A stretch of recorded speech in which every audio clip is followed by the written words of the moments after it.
Dear student, आप सभी का स्वागत है। दोस्तों, polytechnic third semester electrical engineering student का पॉलिटेक्निक में इलेक्ट्रिकल मशीन फर्स्ट बहुत इंपॉर्टेंट सब्जेक्ट है।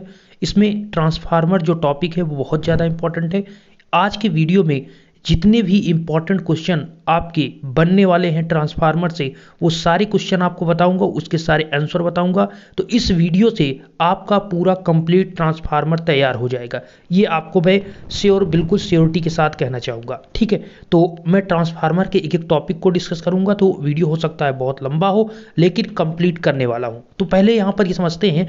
और ट्रांसफार्मर आपका समझ लीजिए लगभग 40% सिलेबस है आपका, समझ लीजिए 30 से 40% सिलेबस आपका ट्रांसफार्मर ही है।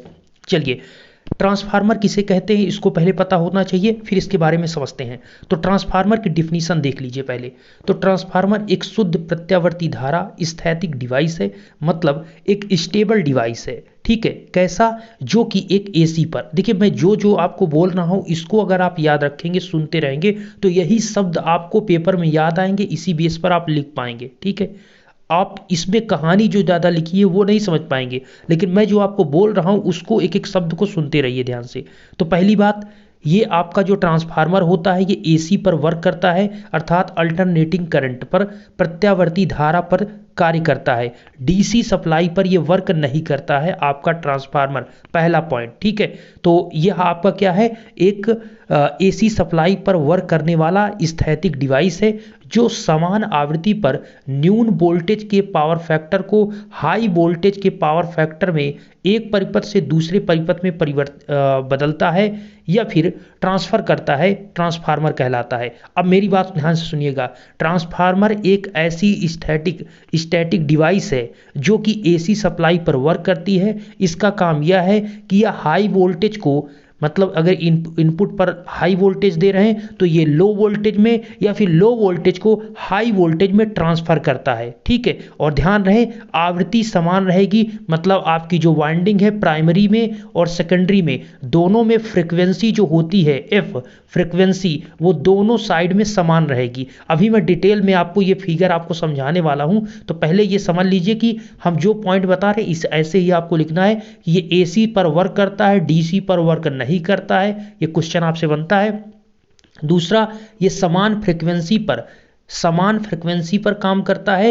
इनपुट पर और आउटपुट, प्राइमरी और सेकेंडरी दोनों पर फ्रीक्वेंसी समान होगी। इसीलिए कहते हैं ना कि हमारी जो सप्लाई फ्रीक्वेंसी है वो 50 हर्ट्ज होती है, तो समान फ्रीक्वेंसी होती है। ठीक है, उसकी फ्रीक्वेंसी प्राइमरी सेकेंडरी पर बदलती नहीं है। और ये इसका काम यही है कि एक लो वोल्टेज इनपुट पर, प्राइमरी में आपने लो वोल्टेज दिया है तो ये हाई वोल्टेज में, या हाई वोल्टेज को लो वोल्टेज में कन्वर्ट करता है, ट्रांसफर करता है। इसीलिए इसको हम ट्रांसफार्मर कहते हैं। अब यहां पर ट्रांसफार्मर का ये जो आपको फिगर दिख रहा है, इसको आपको सिंपली बनाना है। देखिए, ट्रांसफार्मर बनाने में बहुत बड़ी बात नहीं है, सिंपल सा आप एक ऐसा बनाते हैं। ठीक है, इसका कोर दिखाते हैं और इस प्रकार से आप वाइंडिंग कर देते हैं। ठीक है, इस प्रकार से आप वाइंडिंग कर देते हैं। ये प्राइमरी वाइंडिंग हो गया और ये आपका सेकेंडरी वाइंडिंग हो गया। पी से प्राइमरी, एस से सेकेंडरी, मतलब प्राथमिक कुंडली और ये द्वितीयक कुंडली। ठीक है, फिर इसके बाद आप सारी चीज़ों को दर्शाते हैं, तो उसमें जो यहाँ पर दिख रहा है उसको पहले क्लियरिटी समझिए। तो ये आपका कोर बना हुआ है, ये आपका कोर, इसमें ये प्राइमरी वाइंडिंग की है, ये सेकेंडरी वाइंडिंग की है। ठीक है, यहाँ से प्राइमरी वाइंडिंग की, देखिए प्राइमरी वाइंडिंग कौन होता है, जिधर से आप सप्लाई देते हैं। तो ये सप्लाई, और कौन सी सप्लाई, एसी अल्टरनेटिंग प्रत्यावर्ती धारा हम इधर से देते हैं, तो ये इनपुट सप्लाई होती है और ये आउटपुट होता है। यहाँ से आप देखेंगे ये आपका जो सेकेंडरी है, इस सेकेंडरी के साइड में ऑलवेज लोड कनेक्टेड होगा। क्या होगा? लोड। तो इनपुट ट्रांसफार्मर में जो सप्लाई जिधर से आ रही है वो प्राइमरी है। ठीक है, प्राथमिक कुंडली है। अगर आपसे पूछा जाता है कि प्राथमिक कुंडली कौन है, तो जिधर सप्लाई जिसमें दी जा रही है जिस वाइंडिंग में, वो प्राथमिक कुंडली कहलाती है, और जिसमें लोड कनेक्ट है वो आपका सेकेंडरी है, द्वितीयक है। ठीक है, तो यहां पर आप देख सकते हैं कि प्राथमिक साइड मतलब प्राइमरी साइड और ये सेकेंडरी साइड। ठीक है, तो अब यहां पर ये समझिएगा, यहां पर क्या होता है कि पहला जो आपका प्राइमरी साइड है, यहां पर जो सप्लाई हम देंगे वो वोल्टेज क्या होगा, V1, और सेकेंडरी में हमें लोड के अक्रॉस जो वोल्टेज मिलेगा वो होगा V2। ठीक है, और जो ईएमएफ बनेगा प्राइमरी साइड में, उस इस प्राइमरी साइड में जो आपका इस वाइंडिंग के क्रॉस ईएमएफ बनेगा वो होगा E1, और इस साइड में जो आपका ईएमएफ बनेगा सेकेंडरी साइड में वो होगा E2। ठीक है, और लोड के क्रॉस तो वोल्टेज V2 मिलेगा और सप्लाई आप V1 दे रहे हैं इनपुट में। ठीक है, लेकिन ईएमएफ जो बनेगा प्राइमरी साइड में, देखिए बस आपको याद रखना है, प्राइमरी है तो 1 1 होगा, सेकेंडरी है तो 2 2 होगा, है ना। तो इस प्रकार से, और यहाँ पर जो करंट होगी इसमें प्राइमरी साइड से I1, इसमें करंट आपको I2 देखने को मिलेगा। इस प्रकार से आपको यहाँ पर दर्शाएगा, मतलब ये फिगर आपको पता होनी चाहिए, इसमें कोई बड़ी कहानी नहीं। ये जो आपका बना हुआ है ये आपका कोर है। ठीक है, और इसी कोर में फ्लक्स फ्लो होता है, जैसा कि आपको थोड़ा सा दिख भी रहा होगा, मैं और जूम कर देता हूं। यहां पर आप देखिए ये फ्लक्स है। ठीक है, ये फाई से मैंने फ्लक्स दर्शाया है। ये फ्लक्स इस पूरे कोर में इस प्रकार से यहां पर इस प्रकार से इसमें चलता रहता है, अर्थात इसी में फ्लक्स चारों तरफ इसी में रोटेट कर रहा है इस कोर के अंदर। ठीक है, अच्छा यहां पर आप देख रहे हैं इसमें लिखा हुआ है लैमिनेटेड आयरन कोर। तो ये आपका जो मतलब कि ये कोर है, ये किसका बना हुआ है? ये आयरन, लोहे का आयरन के जो प्लेट है उनको, एक एक प्लेट को बहुत बारीक, जो पतली पतली प्लेटें हैं उनको एक साथ लेमिनेट मतलब पटलित करके कोर बनाया गया है। आपने ट्रांसफार्मर देखा होगा, पतली पतली पतली पतली पत्तियों को एक साथ करके उनको कंपैक्ट करके मतलब साथ में जोड़ करके कोर बना दिया जाता है। ठीक है, तो वही चीज यहां पर बना हुआ है। अच्छा, यहां पर ये आपको जो दिखाया जा रहा है ये क्या चीज है? तो सिंपल सा आप यहां पर बस आपको फ्लक्स दिखाया जा रहा है कि ये फ्लक्स आपका है, और यहां पर आपको फाई फ्लक्स को दर्शाया गया है। ठीक है, इसमें फाई का formula phi equal to phi M sine omega T, ये सारी चीजों को बाद में देखेंगे। पहले आप यहां पर थोड़ा देख लीजिए कि हमें यहां पर ईएमएफ इक्वेशन ज्ञात करना है ट्रांसफार्मर का। अब ठीक है, तो ट्रांसफार्मर क्या है ये हमने बता दिया। ट्रांसफार्मर का आपको ईएमएफ इक्वेशन बनाना है, अर्थात इलेक्ट्रोमोटिव फोर्स जो है, जैसे आप डीसी मोटर में, जनरेटर में निकालते हैं, सेम उसी प्रकार से इसका ईएमएफ इक्वेशन। तो देखिए E1, इसके जो छोटे छोटे फंडामेंटल जो पॉइंट है उनको पहले समझ लेते हैं। तो E1 क्या है ये बताइए, E2 क्या है? तो पहली बात तो ये है कि आपको ये फिगर आपको पता होने चाहिए कि बना कैसे है। तो प्राइमरी साइड है, तो प्राइमरी साइड में क्या क्या होगा ये पहले आपको क्लियर रहे कि V1 होगा, E1 होगा, ठीक है, वोल्टेज होगा, ईएमएफ होगा, I1 करंट होगी। ठीक है, बस ये 3 पॉइंट इधर है, और हाँ, और इधर आपका V2 वोल्टेज होगा, इधर आपका E2 ईएमएफ होगा। ठीक है, सेकेंडरी साइड है तो 2 2 लगाइए, I2 करंट होगा, बस। ठीक है, और प्राइमरी में भी आपका फ्रीक्वेंसी F ही रहेगा, सेकेंडरी में भी F रहेगा। F का मतलब अगर सप्लाई आपकी हमारी आ रही है, जैसे इंडिया में फ्रीक्वेंसी 50 हर्ट्ज 50 हर्ट्ज जो होती है, ठीक है, तो समान फ्रीक्वेंसी पर वर्क करता है। तो इतना सारी चीजों को आपको बताना है। ठीक है, अच्छा वही चीज जो मैं आपको बता रहा था, तो यहां पर लिखा हुआ है कि E1 जो है वोल्ट मात्रक में प्राथमिक कुंडल मतलब प्राइमरी कुंडल का स्वप्रेरित विद्युत वाहक बल है। तो ये आपका प्राइमरी साइड का, ठीक है, प्राइमरी साइड का सेल्फ इंड्यूस्ड ईएमएफ है E1। ये आपका सेकेंडरी साइड का पारस्परिक प्रेरित इंड्यूस्ड ईएमएफ है। ठीक है, जो कि मतलब कि प्राइमरी वाइंडिंग से इंड्यूस्ड हुआ है। N1 क्या है? प्राइमरी कुंडली में टर्न की संख्या, जो आपकी वाइंडिंग है उसमें नंबर आप कितने टर्न है वो N1 दर्शाता है। ठीक है, N1 हमने आपको नहीं लगता बताया, तो N1 क्या है? प्राइमरी साइड में कितने नंबर आप टर्न है, ठीक है, कितने आपने उसमें जो वाइंडिंग की है कितने बार उसको लपेट कर रखा है उसमें। N2 क्या है? ये सेकेंडरी साइड में कितने टर्न आपने किया है वाइंडिंग का, कॉपर की जो वाइंडिंग आपने लपेट के यहाँ पर रखा है उसकी ही बात चल रही है। ठीक है, अच्छा यहाँ फिर से देखेंगे, फाई आपको फ्लक्स है, ये तो आपको पता है, फ्लक्स इसका मात्रक होता है वेबर, और उसी फाई को यहाँ पर दर्शाया गया है फार्मूले के माध्यम से, जैसा कि आपको पता है phi equal to phi maximum sine omega T, ये आपका फार्मूला होता है। ठीक है, वेव फॉर्म जब आप देखते हैं वेव, तो इस वेव के माध्यम से लिखते हैं phi equal to phi M sine omega T, और फाई एम क्या है? मैक्सिमम फ्लक्स है, मैक्सिमम फ्लक्स। और एक फार्मूला और आपने पढ़ा होगा, phi equal to B into A, phi equal to B into phi equal to क्या होता है? B into A. फाई आपका फ्लक्स है, बी आपका फ्लक्स डेंसिटी है, ए है उसका एरिया। ठीक है, जहां से आपका फ्लक्स जितने एरिया से निकलता है वो एरिया लिया जाता है। तो ये आपको फार्मूला पता होगा, phi equal to B into A, या फिर आपको ये ऐसे पता होगा, B equal to phi upon A. तो फ्लक्स डेंसिटी होता है फ्लक्स अपान एरिया। ये फार्मूला भी मैं क्यों बता रहा हूँ आपको बताता हूँ। और जो क्रॉस सेक्शन एरिया यहाँ पर लेते हैं वो क्रॉस सेक्शन एरिया कहाँ का लेंगे, ये कोर का क्रॉस सेक्शन एरिया, यहाँ पर देखिए ए लिखा हुआ है ना, तो ये कोर का क्रॉस सेक्शन एरिया, ये कोर कितना आपका, इसका कितना चौड़ा है क्रॉस सेक्शन, जितने से फ्लक्स बहेगा वही तो एरिया आप लेंगे। तो कितने से फ्लक्स बह रहा है, ये आपका कितने से कोर में जो फ्लक्स है, इसी में फ्लक्स ये फ्लो हो रहा है चारों तरफ, ठीक है, इस प्रकार से। तो इस कितना एरिया है, तो यही एरिया आप लेंगे, इसका एरिया जो होगा वही एरिया होगा आपका, ठीक है। ये कितना एरिया, तो हमने माना कि वो एरिया आपका ए है, ठीक है। तो इसके बाद आपको क्या है, बी मैक्सिमम आपका फ्लक्स डेंसिटी है, मैक्सिमम फ्लक्स डेंसिटी है, ठीक है। ए आई हमने बताया कि आयरन कोर का सही अनुप्रस्थ काट क्षेत्रफल, ठीक है, आयरन आई से आयरन होता है इसलिए ए आई दर्शाया गया है। ओमेगा क्या है, ओमेगा आपको पता है, ओमेगा आपका कोणीय वेग है, ठीक है, ओमेगा रेडियन प्रति सेकंड कोणीय वेग, ओमेगा बराबर आपको पता है होता है फार्मूला 2 पाई एफ, एफ आपकी फ्रीक्वेंसी है, ये ऑलरेडी मैंने आपको बताया, जिसे आप आवृत्ति कहते हैं। चलिए अब आ जाता है कि आपका जो यहाँ पर आपने वाइंडिंग की है और इधर वाइंडिंग है प्राइमरी सेकेंडरी में, इसमें क्या होता है कि जब आप सप्लाई देते हैं तो इसमें फ्लक्स बनता है। सप्लाई देने से होगा क्या, ये सब चीज़ों को समझिए। जब यहाँ पर हम सप्लाई दे रहे हैं तो यहाँ पर एक फार्मूला आता है फैराडे के नियमानुसार, इन वर्तों की कुंडली में तात्क्षणिक प्रेरित विद्युत वाहक बल। अब यहाँ पर होगा क्या, अब यहाँ पर होगा क्या कि यहाँ पर जब आपने सप्लाई दिया, यहाँ पर सप्लाई देने से प्राइमरी साइड में आपको ईएमएफ E1 देखने को मिलेगा। अर्थात यहाँ से जब आप सप्लाई प्राइमरी साइड में प्राइमरी वाइंडिंग में देंगे तो इस प्राइमरी वाइंडिंग में प्राइमरी साइड में ईएमएफ इंड्यूस्ड ईएमएफ होगा जो कि E1 होगा। तो ये प्राइमरी साइड में जब इंड्यूस्ड ईएमएफ है उसी फार्मूले को यहाँ पर हम डिफाइन कर रहे हैं। यहाँ पर जैसा देख पा रहे हैं कि ये फैराडे का नियमन आपको पता है कि फैराडे के नियमानुसार इन वर्तों की कुंडली में तात्क्षणिक इंड्यूस्ड ईएमएफ, तो इंड्यूस्ड ईएमएफ की जब बात होती है तो वहाँ पर फैराडे भाई की बात होती है। और फैराडे भाई ने कहा था कि E = N d∅dt ये फार्मूला बनता है। और ये फाई क्या है, ये फ्लक्स है और वो भी परिवर्ती फ्लक्स जो कि लगातार समय के साथ चेंज हो रहा है, ठीक है।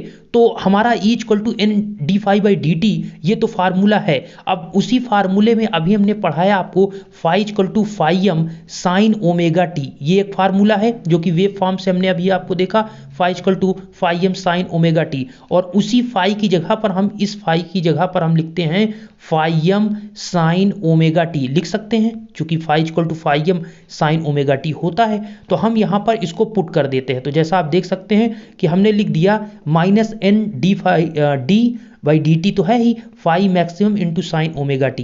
अब यहाँ से क्या होगा, ये फाई मैक्सिमम आपका बाहर हो जाएगा, क्योंकि ये एक फिक्स वैल्यू होगी। तो डिफरेंशिएशन हम उसका करते हैं जिसका मान निश्चित नहीं होता है, ठीक है। तो जिसका मान कांस्टेंट है उसको हम बाहर कर देते हैं। तो N d∅ आपका बाहर हो जाएगा। साइन ωt का आपको डिफरेंशिएशन करना है, d/dt का मतलब डिफरेंशिएशन, साइन ωt का डिफरेंशिएशन होता है cos ωt। और ωt जो है, क्योंकि हमने t के रेस्पेक्ट में d/dt मतलब t के रेस्पेक्ट में डिफरेंशिएशन किया है, तो ओमेगा भी कांस्टेंट होगा। कहने का मतलब भाई साहब, इसका कुल मिलाकर डिफरेंशिएशन तो आपको आता ही है ना, तो इसका डिफरेंशिएशन करेंगे तो साइन ωt का डिफरेंशिएशन cos ωt होगा। और जो फिर ωt का करेंगे, ωt का डिफरेंशिएशन, तो उसमें से ओमेगा बच जाएगा, t की वैल्यू 1 हो जाएगी। तो इस प्रकार से cos ωt इंटू ओमेगा हो जाएगा, ठीक है। तो जैसा देख सकते हैं यहाँ पर हो गया -N d∅ cos ωt into omega. अब नेक्स्ट हम क्या कर सकते हैं, सिंपल सा हमें क्या करना है, हमें एक फार्मूला मिलना चाहिए। तो उसके लिए हमने लिख दिया, ये ओमेगा को आगे कर दिया तो N -N d∅ मैक्सिमम कर दिया। हम इस cos ωt को लिख सकते हैं, इस cos ωt को sin π/2 -ωt, मतलब sin 90 - थीटा cos थीटा तो आपने सुना ही है, तो वही को हमने cos को इस प्रकार से लिख दिया sin 90 - ωt। अगर इसको आप कन्वर्ट करेंगे तो फिर से वही cos ωt ही मिलेगा, है ना।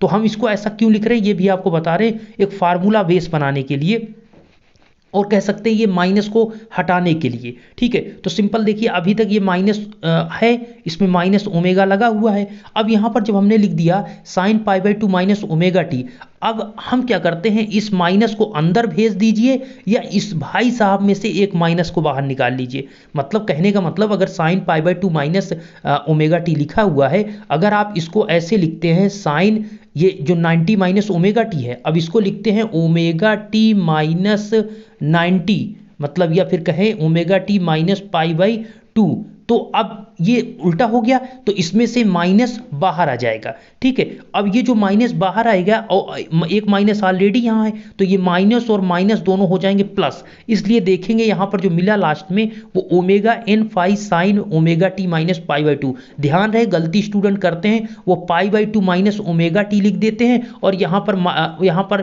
प्लस भी लिखते हैं। तो ध्यान रहे, ये जो लिखा है ये बिल्कुल क्लियर लिखा है, ठीक है, लेकिन इस चीज का ध्यान रहे, omega T minus pi by 2 लिखा है, तब यहाँ पर प्लस है। ठीक, ये फार्मूला जो आपको मिला ये आपका है ईएमएफ इक्वेशन ऑफ ट्रांसफार्मर। अब यहाँ पर थोड़ा और सिंप्लीफाई करने के लिए सिंपली आप देखेंगे मैक्सिमम ईएमएफ आपको निकालना है। तो अभी जैसे मैक्सिमम फ्लक्स आप देख रहे थे, तो इससे आपको मैक्सिमम कितना ईएमएफ मिलेगा, तो E equal to omega N phi कैसे आपको दर्शाया गया, देखिए ध्यान से, ओमेगा एन फाई है और sine pi by 2 minus omega T minus pi by 2 है। अब मैक्सिमम ईएमएफ चाहिए, तो इसके लिए हम लिखेंगे E maximum equal to omega N phi. Omega N phi कैसे लिखा गया मैं आपको बता रहा हूं, ध्यान सुनिएगा। मैक्सिमम का मतलब यह है कि अब ये साइन जो है इसकी वैल्यू हो जाएगी 1।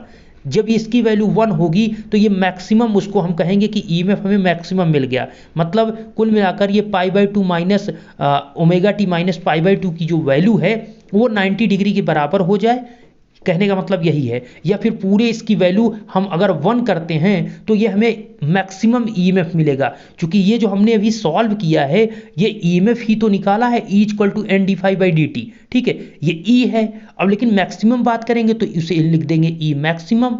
लेकिन E मैक्सिमम का केस, इसी फार्मूले को हम अभी, ये E है, अगर हमको E मैक्सिमम लिखना है तो ये sign omega T minus pi by 2 की वैल्यू को हम 1 लिखेंगे। ठीक है, तो 1 लिखेंगे तो ये 1 लिख देंगे तो इससे 1 से मल्टीप्लाई होगा, तो यही बचेगा ओमेगा एन फाई मैक्सिमम, तो ये मैक्सिमम ईएमएफ होगा। ठीक है, अब हम ओमेगा को लिख सकते हैं 2 पाई एफ, ओमेगा को 2 pi F into N phi maximum. Okay, अब थोड़ा और सिंप्लीफाई करना, वैसे फार्मूला आपका आ चुका है, और इसको सिंप्लीफाई करेंगे तो थोड़ा और अच्छा फार्मूला आपका क्लियर में आएगा। प्रेरित विद्युत वाहक बल को अगर रूट मीन स्क्वायर वैल्यू में, वर्ग माध्य मूल मान में अगर लिखेंगे, आरएमएस वैल्यू में लिखेंगे, तो देखिए आरएमएस और मैक्सिमम वैल्यू में एक संबंध होता है। एक मैक्सिमम, ये आप बेसिक इलेक्ट्रिकल आप पढ़े होंगे तो आपको याद होगा, एक आरएमएस वैल्यू होती है, तो RMS E RMS equal to होता है ई मैक्सिमम अपान रूट 2, ये होता है रिलेशन। ठीक है, किसी में भी, मतलब V R M S equal to V maximum by root 2, सभी में ये रिलेशन होता है। बाई रूट 2 करेंगे, R M S equal to maximum value upon root 2, ये रिलेशन है। अब यहाँ पर ई हमें मैक्सिमम की वैल्यू देखिए पता है, ईएमएफ की मैक्सिमम वैल्यू हमें पता है, हमें आरएमएस वैल्यू ज्ञात करना है, तो सिंपल सा इसी वैल्यू को यहाँ पर क्या कर देना है, इसकी जगह पर पुट करना है। जैसे आप पुट करेंगे आपको सिंपली मिल जाएगा ओमेगा एन फाई, यहाँ पर आपने पुट किया तो अपान रूट 2, ये आपको ई आरएमएस की वैल्यू मिल गई। अब चूंकि जो हमारा फाइनल रिजल्ट आता है आंसर वो आरएमएस में होता है, ये बहुत इंपॉर्टेंट मैं आपको अभी बताने वाला हूँ, स्टूडेंट को लगता होगा किस में ये वैल्यू रहती है, सुनिएगा। अब यहाँ पर जो आरएमएस वैल्यू है ये चीज हो चुका है। अब E इक्वल टू, अब अगर आपको और लिखना है तो आप लिख सकते हैं, देखिए ये जो फार्मूला है 2 पाई एफ एन फाई, तो वही चीज लिख दीजिए 2 pi F N phi upon root 2, यही E मैक्सिमम का है, यही फार्मूले में हमने पुट कर दिया।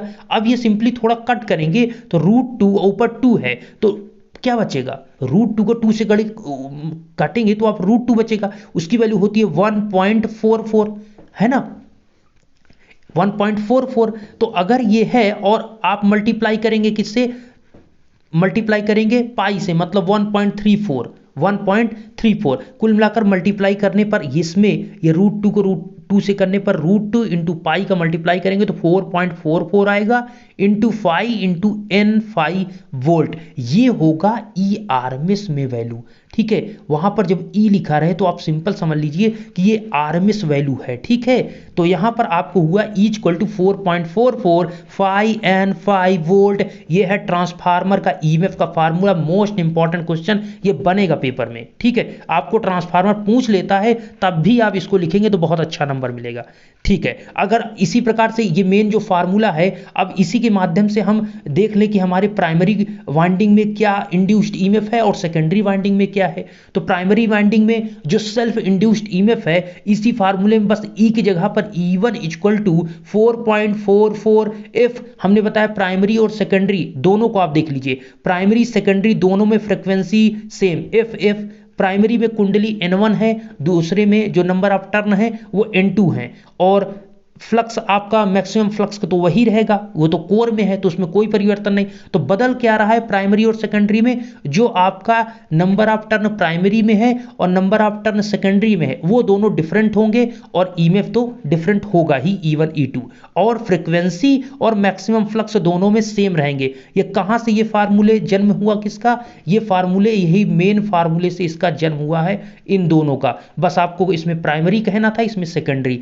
अब इन दोनों प्राइमरी और सेकेंडरी के बीच अब रिलेशन जो बनता है वो भी हम देख लेते हैं। तो रिलेशन के लिए कुछ भी नहीं करना, सिंपल सा तरीका क्या है कि इन दोनों को हमें डिवाइड कर देना है। ठीक है, तो डिवाइड कैसे करेंगे, तो अगर हम इसको मान लेते हैं, इसमें तो कुछ भी इक्वेशन दिया, इसको मान लेते हैं 2 और इस इक्वेशन को 1, तो सेकेंड डिवाइडेड बाय 1 कर देते हैं। ठीक है, मतलब पहले दूसरे को हम पहले से डिवाइड जब करेंगे तो E2 यहां पर ध्यान से आप देखिए, E2 upon E1 equal to N2 upon N1 equal to K हम कहेंगे, जिसे कहते हैं ट्रांसफॉर्मेशन रेशियो। ठीक है, ट्रांसफॉर्मेशन रेशियो कैसे, इसको समझ में।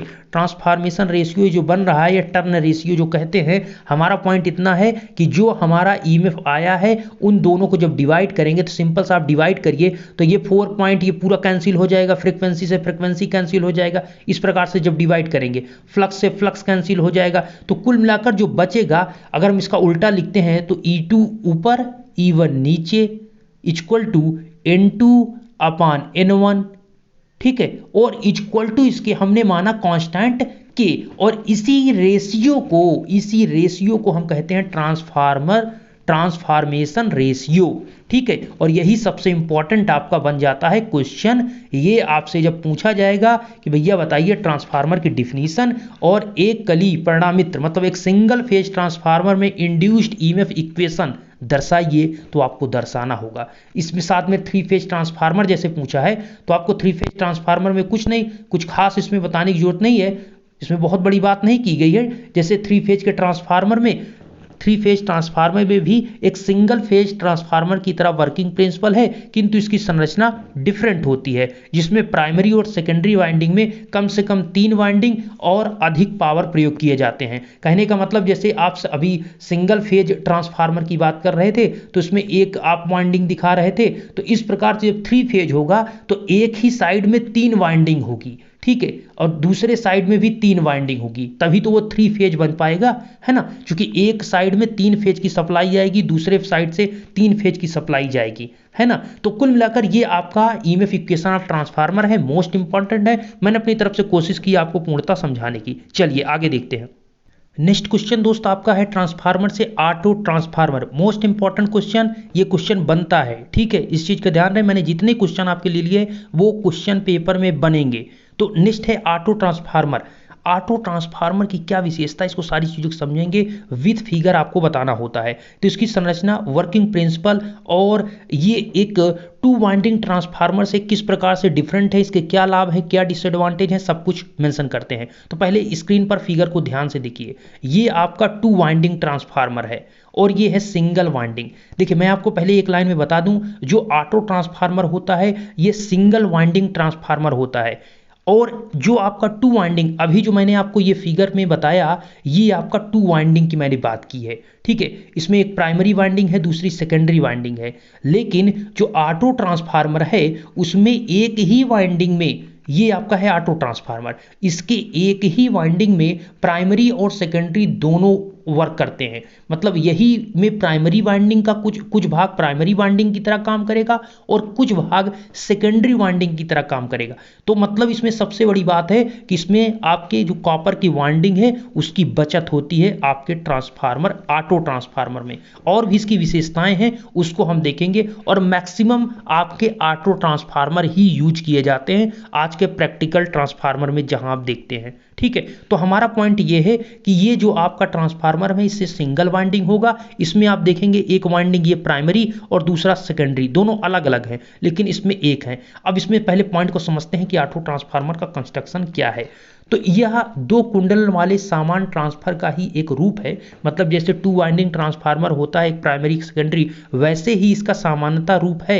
बट इसमें है क्या कि इसमें टू वाइंडिंग के स्थान पर केवल एक वाइंडिंग होती है, जैसा कि यहाँ पर आपको फिगर में दिख रहा है, सिंगल एक वाइंडिंग है, इसी में प्राइमरी आपका है और इसी में लोड कनेक्टेड है अर्थात सेकेंडरी है। ठीक है, अब कैसे होगा ये चीज़ मैं आपको बताता हूँ। तो इसमें जो कि एक ही वाइंडिंग होती है जो कि प्राइमरी और सेकेंडरी दोनों कुंडली दोनों वाइंडिंग का कार्य करती है, और प्राइमरी वाइंडिंग को हम PW और सेकेंडरी वाइंडिंग को SW से डिनोट करते हैं। P इज द प्राइमरी और W is the winding, primary winding secondary winding. अब फिगर को ध्यान से आप देखिए, यहाँ पर आप देखिए, मैं आपको यहाँ पर कहना चाहूँगा, इस चीज़ को ध्यान से यहाँ पर समझने की कोशिश कीजिए। इसमें देखिए आपको किया कुछ नहीं गया, एक वाइंडिंग सिंगल एक वाइंडिंग रखा गया, ठीक है, एक सिंगल एक वाइंडिंग यहाँ पर रखा गया है और इसी वाइंडिंग के इस साइड से एक V1 वोल्टेज दिया गया। ये देखिए, ये है आपका सप्लाई इसमें दिया गया। ये सप्लाई जब दिया गया तो ये पूरा का पूरा ये प्राइमरी वाइंडिंग की तरह काम कर रहा है, ये पूरा प्राइमरी वाइंडिंग की तरह काम कर रहा है। लेकिन लोड की तरफ से आप इधर से देखेंगे, लोड को इस पॉइंट पर कनेक्ट करके रखा गया, ठीक है, लोड को इस जगह कनेक्ट करके रखा गया। तो ये इतना इस एरिया जो लिया वो N2 आपका नंबर ऑफ टर्न जो हुआ वो किसका हुआ, वो आपका हुआ सेकेंडरी वाइंडिंग का। तो हमारा पॉइंट ये है कि लोड जिस पॉइंट पर एक ही वाइंडिंग है, उस वाइंडिंग के जिस पॉइंट पर आपका लोड वाला पॉइंट कनेक्ट होगा, जैसे यहाँ पर ये लोड कनेक्ट है ये पॉइंट पर, तो इतना एरिया, ये इतना वाइंडिंग का ये एरिया जो होगा वो N2 होगा। ये जितने नंबर ऑफ टर्न होंगे ये लोड वाले माने जाएंगे सेकेंडरी वाइंडिंग के, और इसके ऊपर वाले जो पार्ट हैं वो आपके कह सकते हैं प्राइमरी वाइंडिंग के। एक मिनट, हाँ मैं रोकना चाहूँगा, मैं भी कुछ गलत बोल रहा था। मेरा कहने का पॉइंट ये है कि ऐसे आप देखेंगे यहाँ से सप्लाई जो कनेक्ट है वो पूरा का पूरा कंप्लीट इस वाइंडिंग से कनेक्टेड है। तो इस सप्लाई के लिए ये पूरी वाइंडिंग की जितने भी टर्न है ये आपका प्राइमरी की तरह वर्क कर रहा है, और जिस पॉइंट पर यहाँ पर ये कनेक्टेड लोड, उस पॉइंट से लेकर ये वाइंडिंग नीचे की तरफ जो है ये पूरा ये N2 अर्थात नंबर ऑफ टर्न जो है वो आपके सेकेंडरी वाइंडिंग के रूप में काम करेगा लोड के लिए, ठीक है। और इसमें जो आपको दर्शाया गया है ये इनपुट में चूंकि प्राइमरी वाइंडिंग की साइड में है तो इसलिए इसे I1 करंट होगा, और ये लोड की तरफ है तो लोड की तरफ आपकी I2 करंट होगा। सब कुछ प्राइमरी सेकेंडरी ट्रांसफार्मर की ही तरह है, बस इसमें वाइंडिंग एक कर दिया गया है, ठीक है। अब यहाँ पर लोड हमने बताया यहाँ पर इस पॉइंट पर कनेक्टेड है, तो जिस पॉइंट से कनेक्टेड होगा वहां से वहां लेकर नीचे तक आपका जहां तक वाइंडिंग है, ये लोड जहां तक कनेक्ट है वो उतना दूरी, उतना जितने नंबर ऑफ टर्न होंगे वो N2 होंगे। और ऊपर के आप लिख सकते हैं चूंकि टोटल जो है टर्न वो N1 है, टोटल N1 है, चूंकि सामने से आप देखेंगे ये पूरा का पूरा इस प्रकार से कनेक्टेड है तो नंबर ऑफ टर्न प्राइमरी के लिए पूरा लेगा। तो N1 टोटल है, N1 में से जब N2 को आप माइनस कर देंगे तो ये क्या बचेगा, N1 माइनस N2। कहने का मतलब ये पूरा यहां से लेकर यहां तक N1 है, इसमें से N2 ये वैल्यू आप निकाल देंगे तो इतना भाग बचेगा, ये इतना भाग बचेगा। ये क्या होगा फिर, पूरा N1 N2 आपने निकाल दिया तो ये N1 माइनस N2 ही तो बचेगा, क्योंकि N1 की वैल्यू ज़्यादा है तो N1 में से N2 घटा देंगे तो N1 माइनस N2 बच जाएगा। तो ये आपको इस प्रकार से यहाँ से लेकर यहाँ तक का जो टर्न होगा, टर्न की संख्या होगी वो N1 माइनस N2 है, यहाँ तक N2 है, टोटल तो N1 होगा ही इधर, है ना, चूंकि कनेक्ट कर रहे हैं। अब ये ऐसा क्यों लिखा गया है, ऐसा इसलिए कि आपको यहां पर फार्मूला को थोड़ा निकालना होगा, इसको सिद्ध करना होगा, ऐसा इसलिए लिखा गया। साथ में I2 माइनस I1 कैसे लिखा गया, देखिए आपको पता है जितनी करंट जाएगी उतनी करंट आएगी। इधर से I1 जाती है तो इधर से I1 आएगी, तभी ये फिर से I1 करंट देगा, समझ रहे हैं, जितना देगा करंट उतना वापस आता है, कुल मिलाकर ये रूल है। अब देखिए I1 इधर से करंट जा रहा है और इधर आ रहा है, और इधर से भी I1 करंट आ रहा है, और ये करंट आउटपुट में आपको I2 देखने को मिल रहा है। तो I2 करंट फिर से कब आएगी, जब लोड के थ्रू इधर I2 करंट आएगी, है ना, इधर से फिर से I2 करंट आएगी। तो यहाँ पर क्या होता है, इस पॉइंट पर यहाँ इधर से I2 आ रही है और इधर से I1 जा रहा है। तो I2 आ रही है, I1 जा रहा है। तो इधर कितनी करंट, ऊपर की तरफ कितनी करंट जा रही है, फिर देखिए I1 ऊपर से आ रहा है, इधर चला जा रहा है, और ये I2 भी आ रहा है। देखिए I2 करंट इधर आ रही है और I1 करंट इधर जा रहा है। तो इस जंक्शन पर, इस पॉइंट पर अगर मैं कहूं तो ये आपका कौन सी करंट ऊपर की तरफ जाएगी कि नीचे की तरफ, पहले ये क्लियर होना चाहिए। तो हमें पता है कि अगर यहां से I2 को निकालना है, तो I2 को निकालना है तो पक्का है कि ये करंट जब I2 इधर जाएगी तभी तो इस प्रकार से फिर से वापस आएगी, है ना। तो आपको क्लियर होना चाहिए कि ये करंट आपकी I1 ये गई, एक मिनट, I1 ये जो हाथ से ऊपर से आई है, ये आगे ये जा रही है I1, ये I2 जो इधर आ रही है ये ऊपर की तरफ जाएगी I2। अब इसी I2 जो ऊपर की तरफ ये निकलेगी यहाँ, फिर इसी I2 में से जो I1 नीचे की तरफ आई है वो इसको घटाने के बाद आगे जाएगी। तो इसीलिए आप देखेंगे ये I1 जो इधर आई है, ठीक है, ये I1 जो इधर आई है, ये I1, ये I2, और ऊपर की तरफ आपका क्या जाएगा, ऊपर की तरफ आपका जाएगा I2 माइनस I1। चूंकि I1 नीचे चले आई तो उस I1 को माइनस कर देंगे, और I2 यहां से निकालना है, यहां से निकल रही है, इसलिए I2 ऊपर की तरफ ये जा रही है। तो I2 माइनस I1 करंट इस प्रकार से यहां पर इतने टर्न में I2 माइनस I1 होगा। ठीक है, इस चीज का ध्यान रहे। ऐसा क्यों लिखा गया है अब मैं आपको बताता हूं। अब देखिए ऑटो ट्रांसफार्मर का वर्किंग प्रिंसिपल क्या है कि ऑटो ट्रांसफार्मर एक टू वाइंडिंग ट्रांसफार्मर के ही समान है, मतलब जो आपको प्राइमरी सेकेंडरी वाइंडिंग है सेम वैसे ही है, बस इसमें सिंगल वाइंडिंग करके उसको एक पॉइंट पर जोड़ दिया गया है, बस ऐसे ही किया गया है। अब देखिए इसमें ट्रांसफार्मर की, अगर हम आदर्श ट्रांसफार्मर, एक ऐसे ट्रांसफार्मर जिसमें कोई लॉसेस नहीं हो रहा है, कोई प्रॉब्लम नहीं है, आदर्श, ठीक है, आइडियल ट्रांसफार्मर की स्थिति को देखते हुए हम ईएमएफ इक्वेशन को, एक ईएमएफ को यहां पर बैलेंस करते हैं प्राइमरी वाइंडिंग में और सेकेंडरी वाइंडिंग में। तो क्या होगा, तो E equal to N into I, EMF E equal to N into I, मतलब प्राइमरी वाइंडिंग कितने हैं, नंबर ऑफ प्राइमरी वाइंडिंग में नंबर ऑफ टर्न कितने हैं और करंट कितनी है प्राइमरी में, वो उनका मल्टीपल वो प्राइमरी की तरफ होगा, ऐसे ही सेकेंडरी की तरफ देखेंगे। तो आप ध्यान से देखिए, यहां पर आप ध्यान से देखिए, हमें देखना क्या है, N1 minus N2 into I1 जो किया गया है, कैसे किया गया इसको समझिए। यहां से सप्लाई आ रही है I1, यहां से लेकर यहां तक का जो टर्न है वो है N1 माइनस N2, ध्यान सुनिएगा, N1 माइनस N2, और यहां से लेकर यहां तक जो आपका टर्न है वो है N2। ठीक है, तो इतना जो है वो सेकेंडरी की तरह काम कर रहा है, और इतना जो N1 माइनस N2 है ये आपका प्राइमरी वाइंडिंग की तरह काम कर रहा है। तो ये टर्न कितना है, N1 माइनस N2, और करंट क्या है, I1। तो सिंपल सी बात हुआ कि N1 minus N2 into I1, ये हुआ प्राइमरी का ई में, प्राइमरी वाइंडिंग का, और इसकी के इक्वल अगर इसी के बराबर सेकेंडरी में ईएमएफ मिल जाता है तो वही तो आपका आइडियल केस हो गया, क्योंकि अब आपका दोनों में कोई लॉसेस हुआ ही नहीं, जितना बना उतना आपको मिल गया, कोई लॉसेस ही नहीं हुआ, कोई हानि ही नहीं हुई। तो सेकेंडरी में कितना हुआ, सेकेंडरी में नंबर ऑफ टर्न N2 है, यहां से लेकर यहां तक क्या है N2 नंबर टर्न, और करंट कितनी है, करंट है आपकी I2 माइनस I1। अब आप कहेंगे ये कैसी कहानी बन गई I2 माइनस I1, तो मैंने वही चीज तो आपको यहां पर समझाया था।